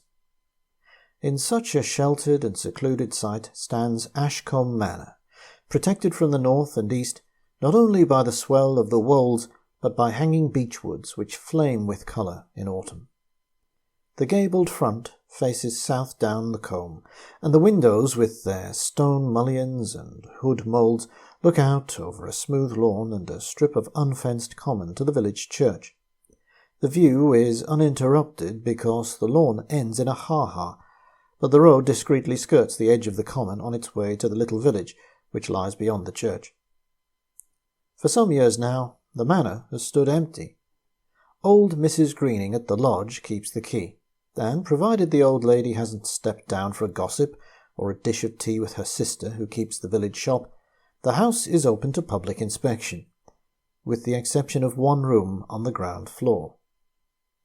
Empty country houses are no rarity in these highly taxed and servantless days, but, unlike the majority, Ashcombe is of small size and convenient plan, so that many visitors must have speculated on the reason for its desertion. Their curiosity goes unsatisfied. The more inquisitive may discover the belief, held by a few of the older villagers, that the house is haunted, a rumour which frequently attaches itself to an old empty house, and which in this case appears to have no specific foundation, either in fact or folklore. If old Mrs. Greening knows any more than the rest of the village, she does not betray the fact. "Ghosts," she will exclaim contemptuously when taxed with the rumour. "I see plenty on 'em, 4-footed uns, with long tails. That's all as haunts Ashcombe. Old Leisha Pert's been telling you the tale down the Penderville, I can see. That old rascal 'ud see old Nick hisself for a pint of scrumpy." Other obvious sources of information are not readily available. The present owner, young Dick Penderville, is in the forces overseas, and in any case he's never lived in the house. The last tenants, Mr. and Mrs. Amos Bingley, an elderly childless couple, are now dead. Amos Bingley was a typical example of the successful black country manufacturer. His career began at the age of 8, when he worked as a bellows boy in his father's backyard chain forge at Cradley Heath. It ended after the First World War, when he ceased to take an active part in the affairs of Messrs. Amos Bingley and Company, chain and shackle makers, and retired with a small but adequate fortune. Sentiment, or more probably a folk memory, derived from ancestors who combined chain-making with agriculture in days before the black country was black, had given him a craving for country life, which he was at last able to satisfy by playing the country squire at Ashcombe. He cut a strange figure in this role, a squat figure of uncouth gait, and with a bull neck so short as to convey the impression of stooping, and to conceal from the casual glance the great breadth of shoulder and depth of chest. His enormous hands, obviously better fitted to grasp a sledgehammer than a walking stick, had never lost their calluses, nor his tongue its broad dialect. He made no attempt to ape the gentry, and while the vicar and the local county regarded him askance, the villagers respected him, for forthrightness is a quality which the countryman has always cherished in himself and admired in others. His fierce Calvinistic piety brought a new lease of life to the little stone chapel opposite the Penderville Arms, and still further antagonized the vicar, who believed that the manor should be the pillar of the church. But while Amos Bingley may thus be said to have feared God, he certainly feared nothing else, or rather he did not do so until he came to Ashcombe. I don't know whether, at the time he took up his tenancy, he heard any rumour concerning the house, but if he had, I don't doubt that his reaction would have been similar to that of old Mrs. Greening, though couched in even more forceful language. In his rough passage through life, he had encountered no power that a hard head or great physical strength could not match. His religion might smoulder with threats of hellfire, but outside the four walls of the chapel he recognized no fires other than the white-hot reality of his furnace flames. It's a strange paradox that after a lifetime spent amid surroundings resembling Dante's Inferno, this tough old black countryman should have met his match in this quiet Cotswold village. Mr. Amos Bingley is now beyond question, but even if time or circumstance permitted, it's very doubtful if he would have been capable of giving any coherent account of his experience. For Mr. Bingley's tenure was briefly, summarily, and painfully terminated. 2 years, almost to the day, after he first crossed the threshold of his new home, he left Ashcombe in a straitjacket, to die a few months later in Barnwell Asylum.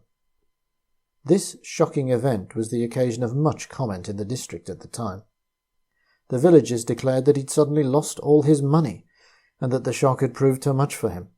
The parson regarded the event as evidence of the perils of nonconformity, while the gentry dismissed a distressing subject simply with a lift of the eyebrows and a significant movement of the elbow.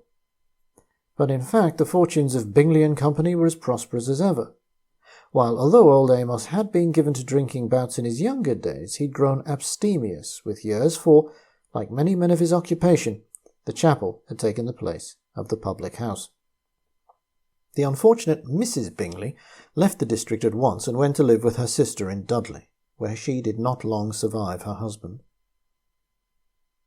Apart from a few scraps of information grudgingly wrung from old Mrs. Greening at the lodge, our only clues to the peculiar events which seem to have occurred at Ashcombe Manor in the years 1922 and 23 are contained in the weekly letters which Mrs. Bingley wrote to her sister, and which the latter fortunately preserved. It appears that for the first few months all went well. Mrs. Bingley's letters describe in detail the process of domestic settlement and rearrangement. It seems that Amos possessed an able partner who was not slow to stamp Ashcombe with the impress of her determined personality.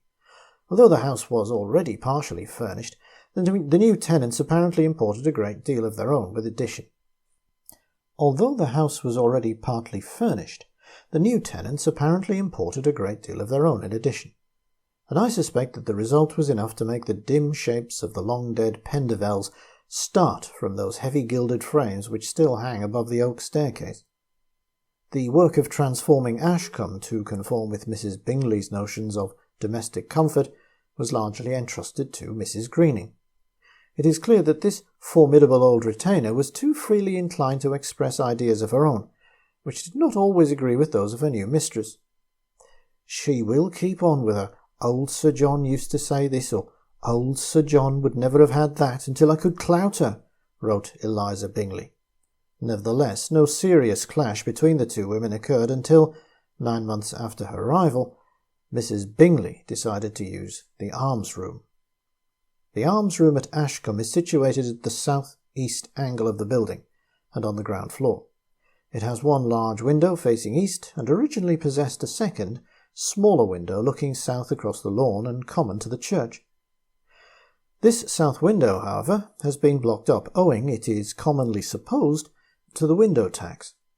Whoever was responsible for this alteration was evidently anxious that it should not disfigure the balance of the facade, for the glazed casement has been retained in front of the infilling, an expedient which is quite successful. Seen from the common, the sham window easily escapes notice, and it's only on closer inspection that it becomes apparent that the manor possesses a blind eye. A similar attempt at disguise has been made upon the inside. Here a second casement has been inserted and glazed with mirrors which, by their reflection, effectually lighten the deep embrasure in which the window is set. The effect is curious, the stranger approaching the window obliquely being startled to find himself confronted by his own image. In the centre of the panelled wall, directly opposite the mirror window, stands the fireplace. It is surmounted by an unusually rich Jacobean overmantel.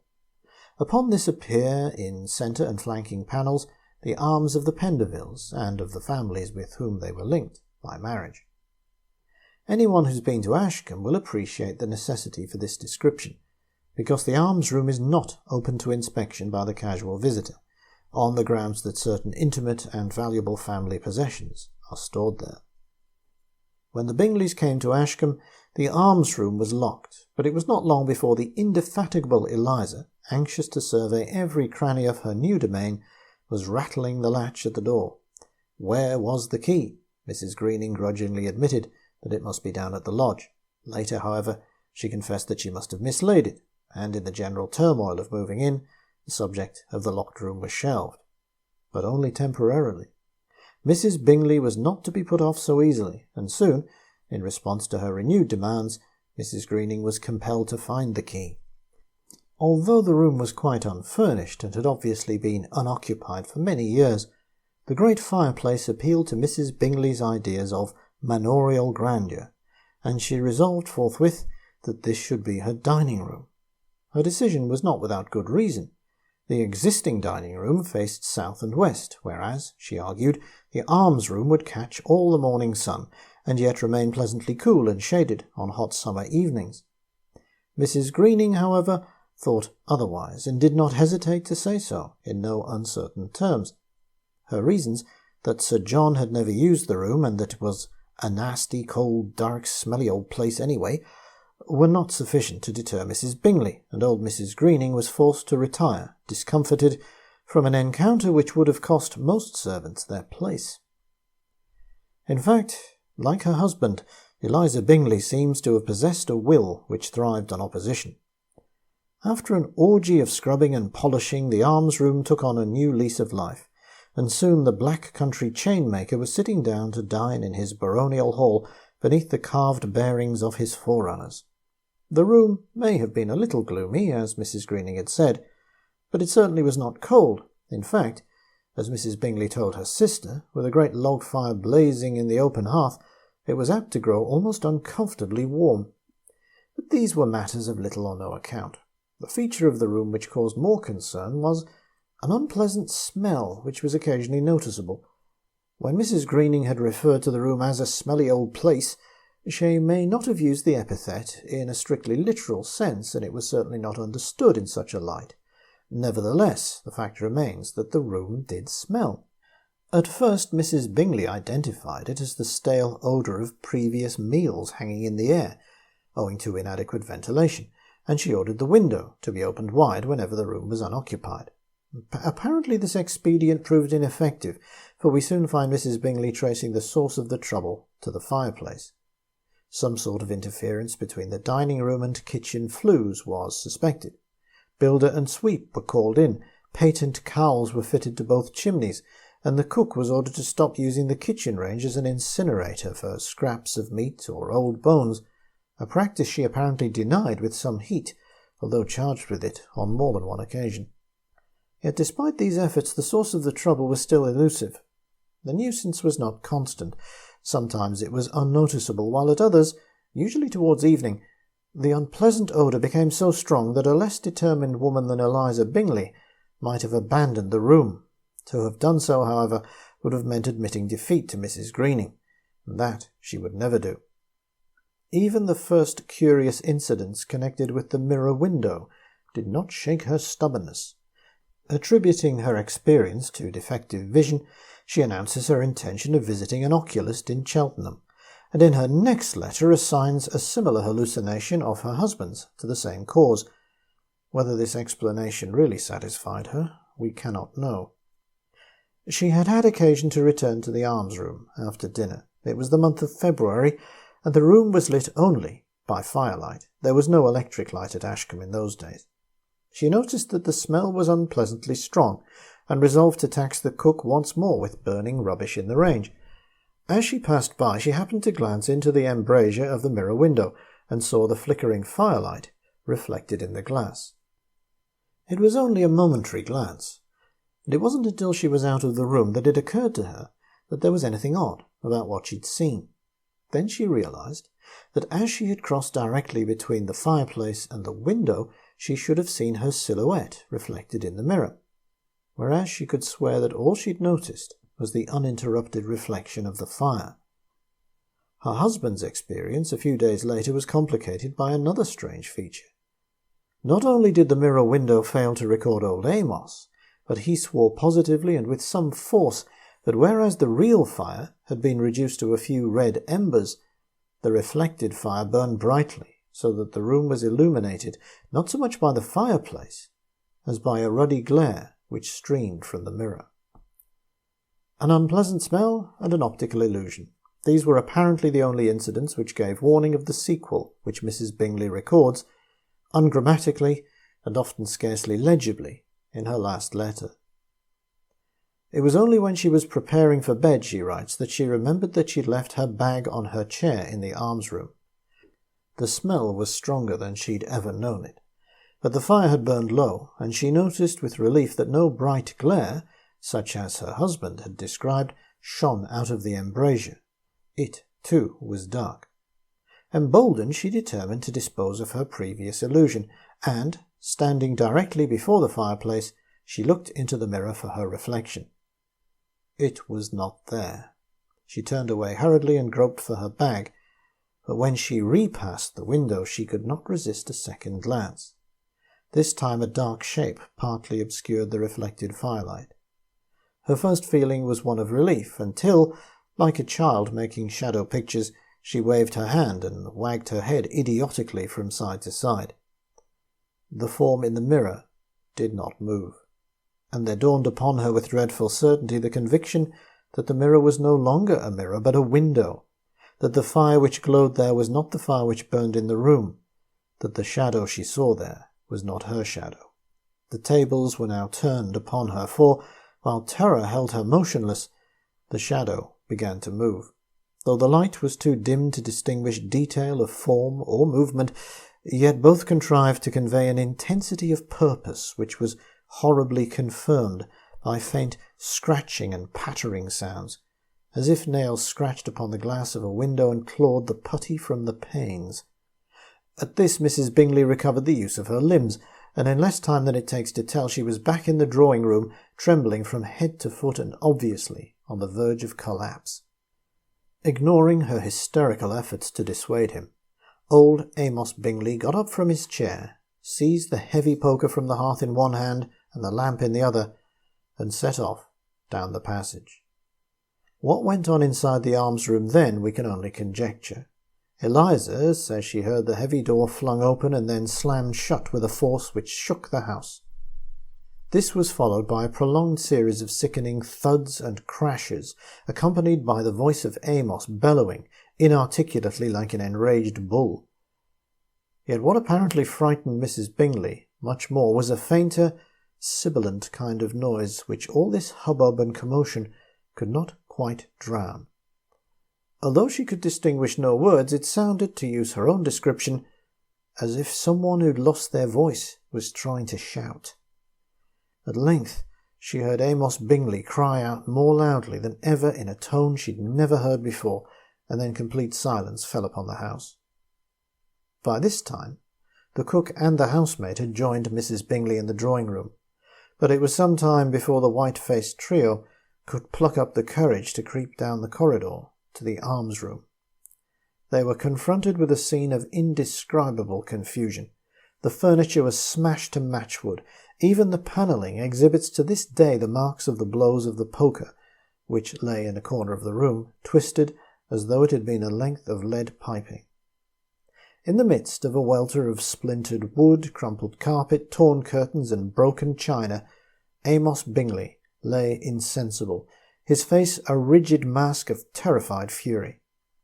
He had evidently been burned by the smashed lamp, for his clothes were smouldering, on his hands were blistered and blackened, as though he'd plunged them into a fire.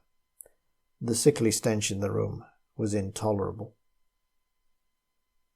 I have no positive explanation to offer for this strange story, although the following fruits of local archaeological research may possibly have some bearing upon the matter. The name Arms Room would appear to be of comparatively recent origin, for in an 18th century inventory of the manor, which the agent courteously permitted me to examine, it is referred to as Sir Neville's Parlour.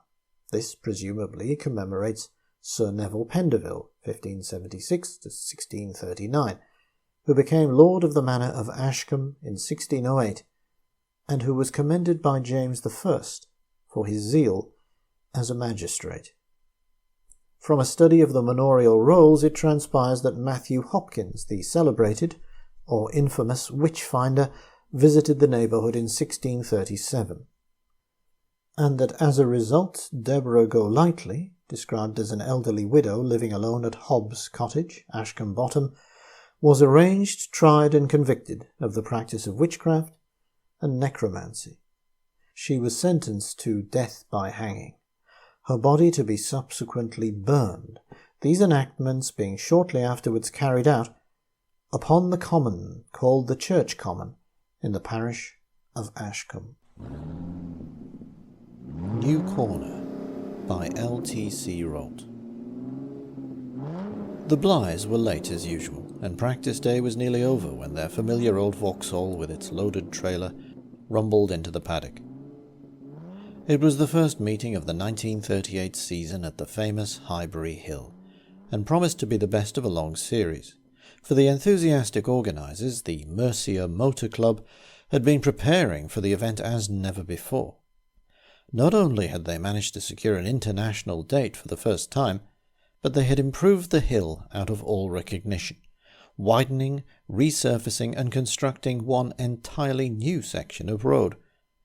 These efforts had been justly rewarded by what was probably the finest entry list that a speed hill climb in this country had ever produced. Germany had sent over one of her Grand Prix Rheinwagens, a 3-litre 16-cylinder rear-engine job to be handled by no less a person than von Eberstraum himself. France had entered her most successful driver, Camille, with a Monsieur René Lefebvre's latest masterpiece, a double-cam straight-eight of conventional design, somewhat untried, but a joy to the eye, like all René's cars. Most noteworthy of all, Italy was to be represented by her veteran maestro Emilio Volanti, driving a marque which had not been associated with his name for some time, a 3-litre Maserati, the first Italian car seriously to challenge German speed supremacy. The British reply to this formidable continental opposition was provided by the works team of BRCs and a host of sprint specials. The former were smaller than their continental rivals, but the course suited them, and, with the exception of the new section, their drivers had the advantage of knowing the hill intimately. The specials were, as always, an unknown quantity. Some, on their day, were quite capable of matching the performance of the Grand Prix cars over such a short course, while others might merely provide comic relief by emitting remarkably irregular noises and bestrewing the course with intimate parts of their machinery. There was no doubt about it. The stage was set for a record meeting. No wonder Mr. Nelson, the genial little secretary and moving spirit of the MMC, had felt excited and pleased with himself that morning when he'd watched lorries bearing names famous on all the circuits of Europe come rolling into his paddock. Brothers Peter and John lost no time in unloading the Bligh special from its trailer. "If you go and rout out the scrutineer," said Peter, as they manhandled the special into its bay, "I'll go and talk nicely to Nelson, see if I can't wangle one run before dark." John had barely finished unloading from the tonneau of the Vauxhall the cans of dope, the tools and all the other paraphernalia that accompanies the sprint car when Peter came back at the double. "It's okay," he called, "but we'll have to hurry. Nelson's sending over the scrutineer. Meanwhile, we've got to go for a walk, blast it. All drivers have to go over the new section on foot and report to the timing box that they've done so before they're allowed to run." He paused, peering round the paddock. "I wonder where those silly asses have got to. I told them to keep a lookout for us," he complained. "Maybe they've got fed up with waiting and gone off to the Crown," John hazarded. "I'll break their silly necks if they have," Peter swore. "No, they're snooping around the Maserati. Oi!" he bellowed. "Mike! George!" Two tall, untidy figures detached themselves from the curious group about the Italian car and came towards them at a jog-trot. "Where the hell have you been?" shouted one as soon as he came within earshot. "We're just giving you up. Thought you must have thrown the trailer away again on the way, so we're just going to make for the local tap-house." "Never mind about that now," Peter silenced him. "Your thirst will improve with keeping. The great thing at the moment is to get a practice run before dark. John and I have to walk over the new bit of the course, so if you'd like to make yourself really useful for a change, you can get her ready and warmed up while we're away. That's the dope can, the one with the white top. It's already mixed. The soft plugs are in, but you'd better have a look at them before you try a start. When she's just about sizzling, put in the R2s there in the yellow box. Oh, and another thing," he added, "the scrutineer is on his way, so none of your rudery, or he may take a poor view of John's idea of independent suspension." "As you say, Chief," Mike replied with mock humility and pulled his forelock. Yet he took his coat off and set to work with a will, ably assisted by the quiet George, while the others set off up the course. Whereas the old road wound its way up through the wood in a series of zigzag curves, thus gaining height on an easy gradient, the new section left the old at the first of these corners and cut straight and steeply up the hillside for a distance of 300 yards to a single left-handed turn. This was followed by another straight on a slightly easier gradient, which ran parallel with the flank of the hill until it rejoined the old course at what had previously been the very slow Creek hairpin. Peter and John stood on the apex of the new corner, surveying it with critical and practised eyes. "There's no doubt about it, this is a great improvement," John decided. "It'll make the course much faster and more interesting, too. This swerve reminds me of the first bend of the essay at Chesley. Same gradient to it, I should think, same curvature and camber, same bank on the outside, too, for the unwary to clout. Of course, it's difficult to judge just how steep that approach is, so that one can't tell exactly where the cut-off point will be, but I should say it would be just about opposite these stones here." He pointed to two great boulders that stood like monoliths, one on each side of the road. Peter nodded. "I think you're right," he agreed. "It looks straightforward enough, and yet... I don't know. There's something I don't like about it. Exactly what it is, I couldn't tell you." "Phew!" he exclaimed and laughed shortly. "What a stink! Old socks and rotten eggs aren't in it. Something must have died here a long time ago, I should think." "That's funny," said John, sniffing. "I don't notice it. Anyway, we'd better get down. It seems to be getting dark all of a sudden under these trees, so unless we hurry we shan't have enough light for a run." When they got back to the paddock, practically everyone had packed up for the night, but the faithful Mike and his shadow, George, had the special ready, and only awaiting a push to the line. Peter wriggled his way into the narrow bucket seat in front of the two potent V-twin engines, and the others pushed. Letting in the clutch, he was greeted with the deafening staccato bark of 4 open exhausts belching blue flame and a reek of dope and castor oil. For a few moments the air about the timing box was filled with an intensity of urgent sound that literally stung the eardrums to painful protest, while Peter tightened his body belt, pulled down his goggles, and exchanged a last shouted word or two with John. Then, at a nodded signal, Mike released the plungers of the 2 oil pumps and stepped back. The note of the engines rose even more fiercely, and the next instant the car was snaking out of sight in a series of power slides, leaving in its wake 2 long, black streaks of pungent burnt rubber from the tyres. "Bit too much loud pedal there," Mike commented.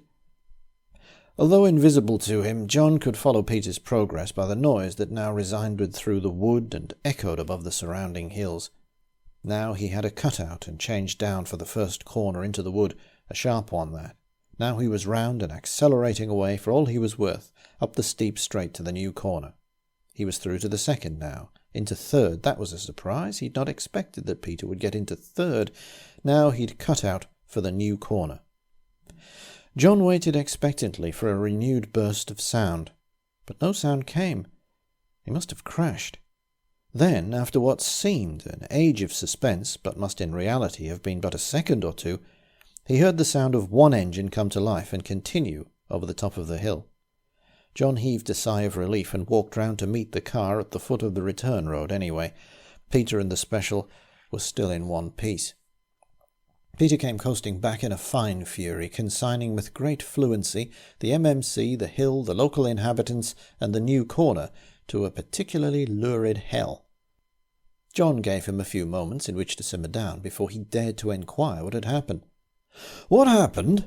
Peter exploded with renewed fury. "Well, I was going a treat, as you probably heard, pulling third on the straight too, and just as I came into the new corner, some suicidal idiot came flapping out at me, waving his arms plumb in the middle of the road. Meant that I had to brake and alter course right in the middle of the corner. It was no fault of his that I didn't pile up the whole outfit. As it was, I just touched the bank on the outside, shot across the road, went up on the grass on the inside, and eventually managed to get back onto the road again. By that time, one engine had cut out. Still, I think the car's all right. We'll have to get up bright and early and get in a couple of runs tomorrow morning. That's all. There's not enough light in the wood for another run now." When the Blythes eventually arrived at the Crown in Winchford, where they'd arranged to stay, they found Mr. Nelson leaning on the bar, chatting to Camille and Butt, the number 1 BRC driver. He looked up and smiled as they came in. "Well, how did you get on, Bligh?" he inquired. Peter grinned ruefully. "Oh, all right, thanks, as far as it went, which wasn't very far, I'm afraid." "You're not going to tell me you had trouble on the new corner, are you?" Mr. Nelson implored. "Everyone seems to have been in difficulties there.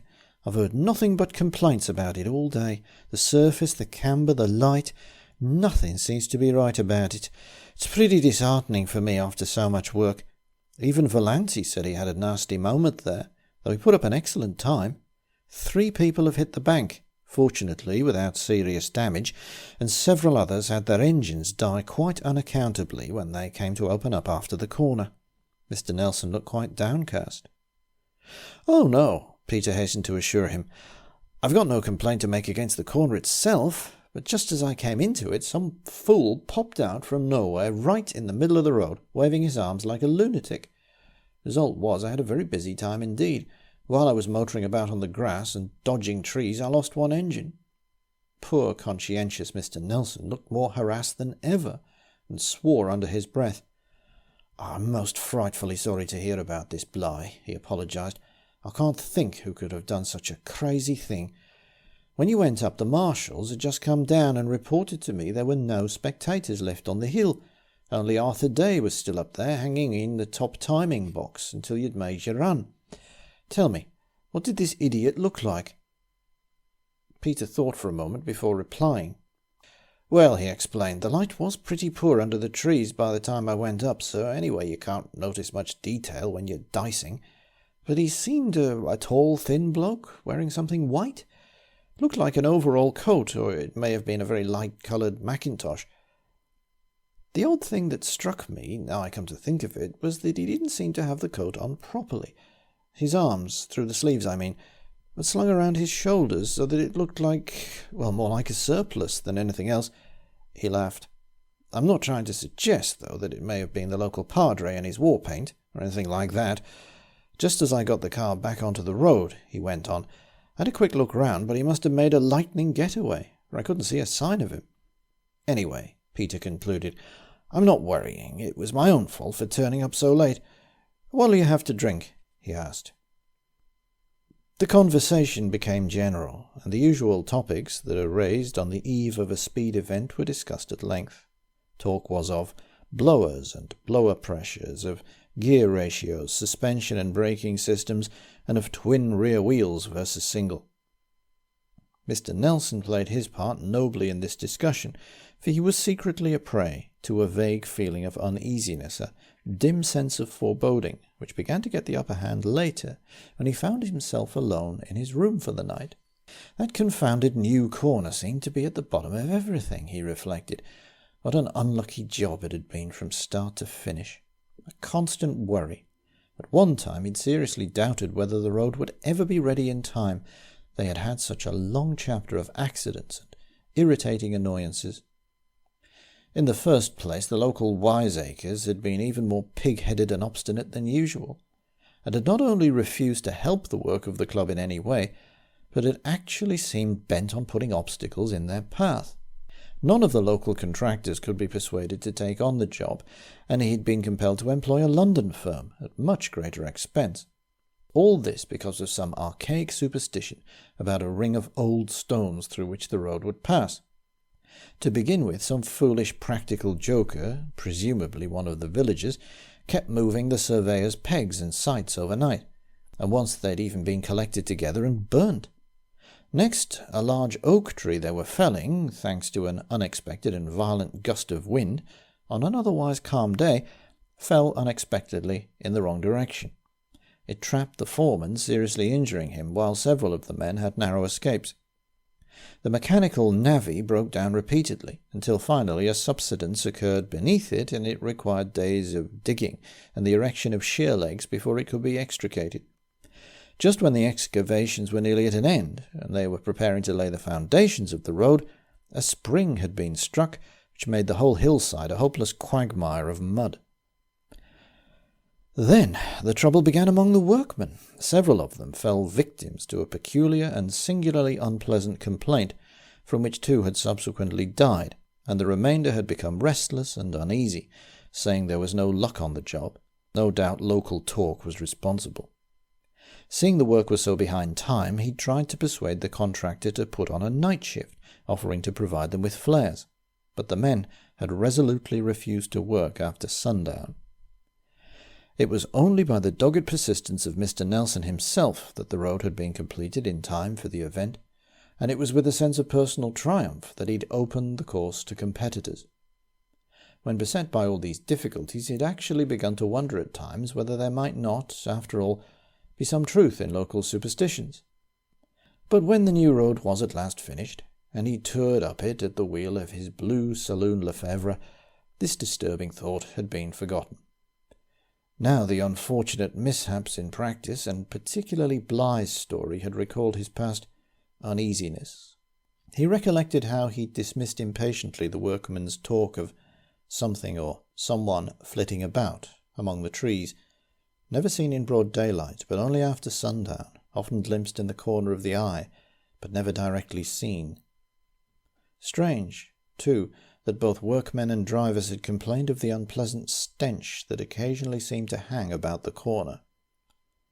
In an attempt to put a stop to these disquieting and unprofitable thoughts, Mr. Nelson decided to indulge in his favourite relaxation of reading in bed.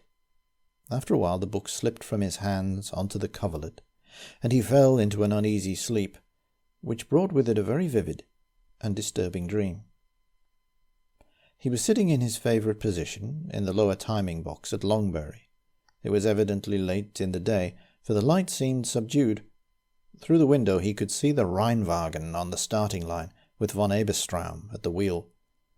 For no apparent reason, this perfectly normal spectacle seemed to inspire him with dreadful uneasiness.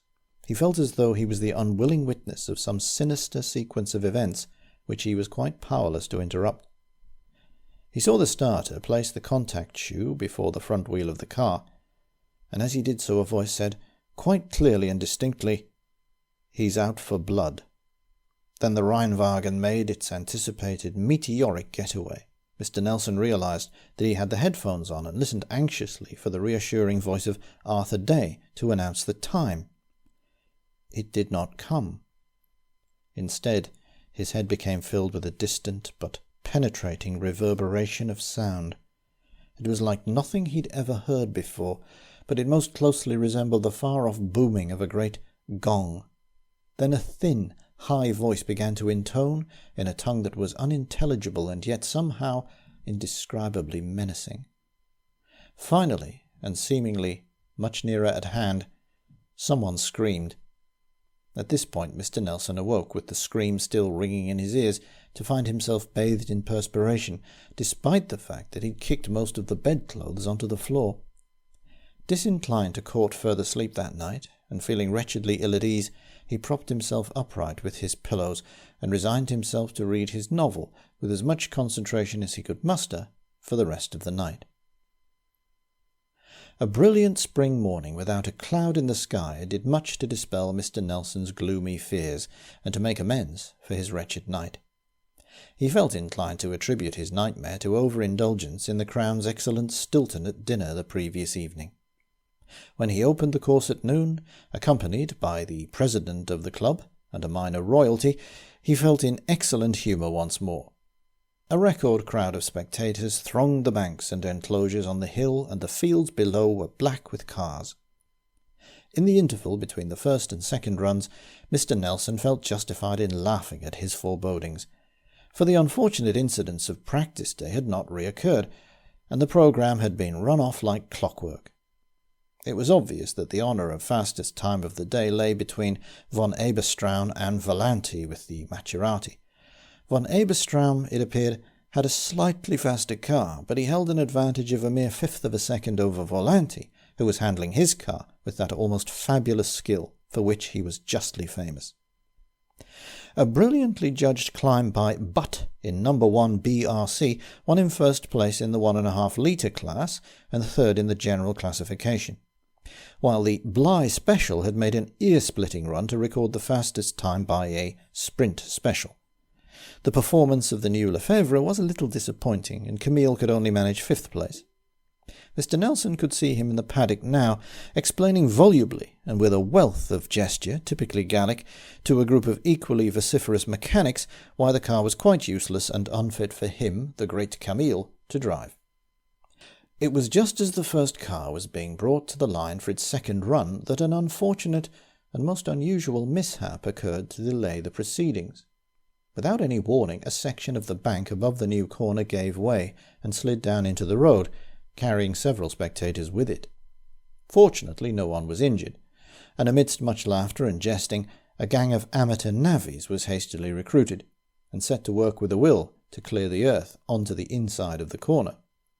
Even so, the delay caused was such that Mr. Nelson realized that unless the rest of the program was run off extremely promptly, the light would fail the last cars. However, once the obstruction had been cleared, and the spectators moved back as a precautionary measure, the second runs were made amid much excitement, but again without untoward incident. Von Eberstraum and Volanti both made faster, but this time identical times, and sent a message to the timing box requesting that they be allowed an additional run each to decide the tie. This was granted, though the two drivers were urged to come to the line as soon as possible on account of the failing light. The announcement that the tie was about to be run off provoked a murmur of excited anticipation and speculation from the dense crowds on the hill. Volanti appeared first, as the Rheinwagen mechanics were changing rear wheels. As he was pushed to the line, and the engine of the Maturati was started, the sun was just sinking beyond the horizon of the vale, and already the outlines of the woods and of the farther hills were becoming indistinct in a blue evening haze. The maestro went off like a bullet, his hatchet face set in the determined way that meant business. His time came through surprisingly quickly, Arthur Day's usually quiet voice raised with excitement. It was 2/5 of a second better than his previous run. Now von Eberstraum. The silver Rheinwagen was pushed up to the line by the impassive German mechanics. The driver climbed into the cockpit. One mechanic fixed the detachable steering wheel in place, while another inserted the starting handle at the tail. At a signal from the driver, he gave one sharp flick of the wrist, and the engine broke into its characteristic deep-throated roar, little puffs of black smoke spurting vertically upward from 16 short pipes as the throttle was blipped. Von Eberstraum looked grimly determined as he drew on his gloves and adjusted his goggles. A marshal bent towards Mr. Nelson in the timing box. "He's out for blood," he shouted above the roar. Mr. Nelson's heart sank within him, for in a moment he realized that his nightmare of the previous night was being reenacted before his eyes. Every detail was horribly familiar, the particular quality of the light which seemed to have suddenly become dim, a little unimportant gesture which the starter made as he acknowledged the nod from the timing box and placed the contact shoe before the wheel. Once more, a sense of inevitably impending tragedy made him feel powerless, but mastering it, he got to his feet and hammered on the glass of the window to the consternation of his colleagues. "Stop!" he called despairingly. "Stop him!" Too late. The words were scarcely out of his mouth when the Rheinwagen left the line with smoking tyres and rocketed away in one terrific, sustained burst of acceleration. Mr. Nelson knew then that what he was about to hear through the headphones would not be the familiar voice of Arthur Day. He was right. People started to run, and the ambulance dashed up the course. Mercifully, perhaps, Mr. Nelson did not see them. He had fainted. The tragic duel between Volanti and von Eberstraum was almost the sole topic of conversation in motor racing circles for months afterwards. As usual, theories as to the cause of the disaster were legion. On only one point were the theorists unanimous. The new corner was, in some obscure way, highly dangerous. First, Volanti had approached the corner at a fantastic speed, crammed on his brakes, and got into a terrifying and inexplicable slide as though the road had suddenly become a sheet of ice.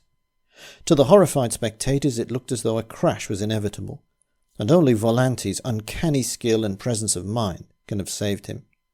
The little man's elbows worked like flails as he fought for control. Instead of the head-on impact, which seemed so inevitable, the Maserati caught the bank a glancing blow as the tail swung wide, then rocketed across to the inside, as though it must surely plunge over the bank to disaster, but was corrected and held on the very brink, all in a moment of time. Finally, before the astounded spectators had time to draw breath, the car was on the road again. The howl of the blower burst forth once more like a triumphant cry, and Volanti was gone in a flurry of turf, dust and smoke to set up his incredible record. A marshal walked up and examined the road surface, suspecting oil, but there was none visible. Many spectators were then driven away from the corner by an appalling stench, which suddenly arose. Others, oddly enough, failed to notice it. Then came von Eberstraum. The Rheinwagen appeared to be travelling equally rapidly, but seemed quite steady under the terrific braking, and was taking the corner very fast, but apparently under perfect control, when once more the inexplicable happened. In the middle of the corner, von Eberstraum braked suddenly and appeared to alter course, with the result that the car went completely out of control, spun round and disappeared backward over the bank on the inside. There was a sickening crashing and splintering as the car bounded over and over through the undergrowth until it eventually came to rest, a mangled wreck, against a great upright block of stone. The most popular theory of the accident was that the brakes seized, the armchair theorist talking glibly of the fluid boiling in the brake pipes as the result of the heavy braking immediately before the corner. They ignored the fact that the braking system fitted to the car had undergone many far more grueling tests in Grand Prix races. There were other witnesses of the disaster who had their own shadowy inkling of the possible cause, but preferred to keep it to themselves because they doubted the evidence of their eyes, having seen what many had apparently failed to see.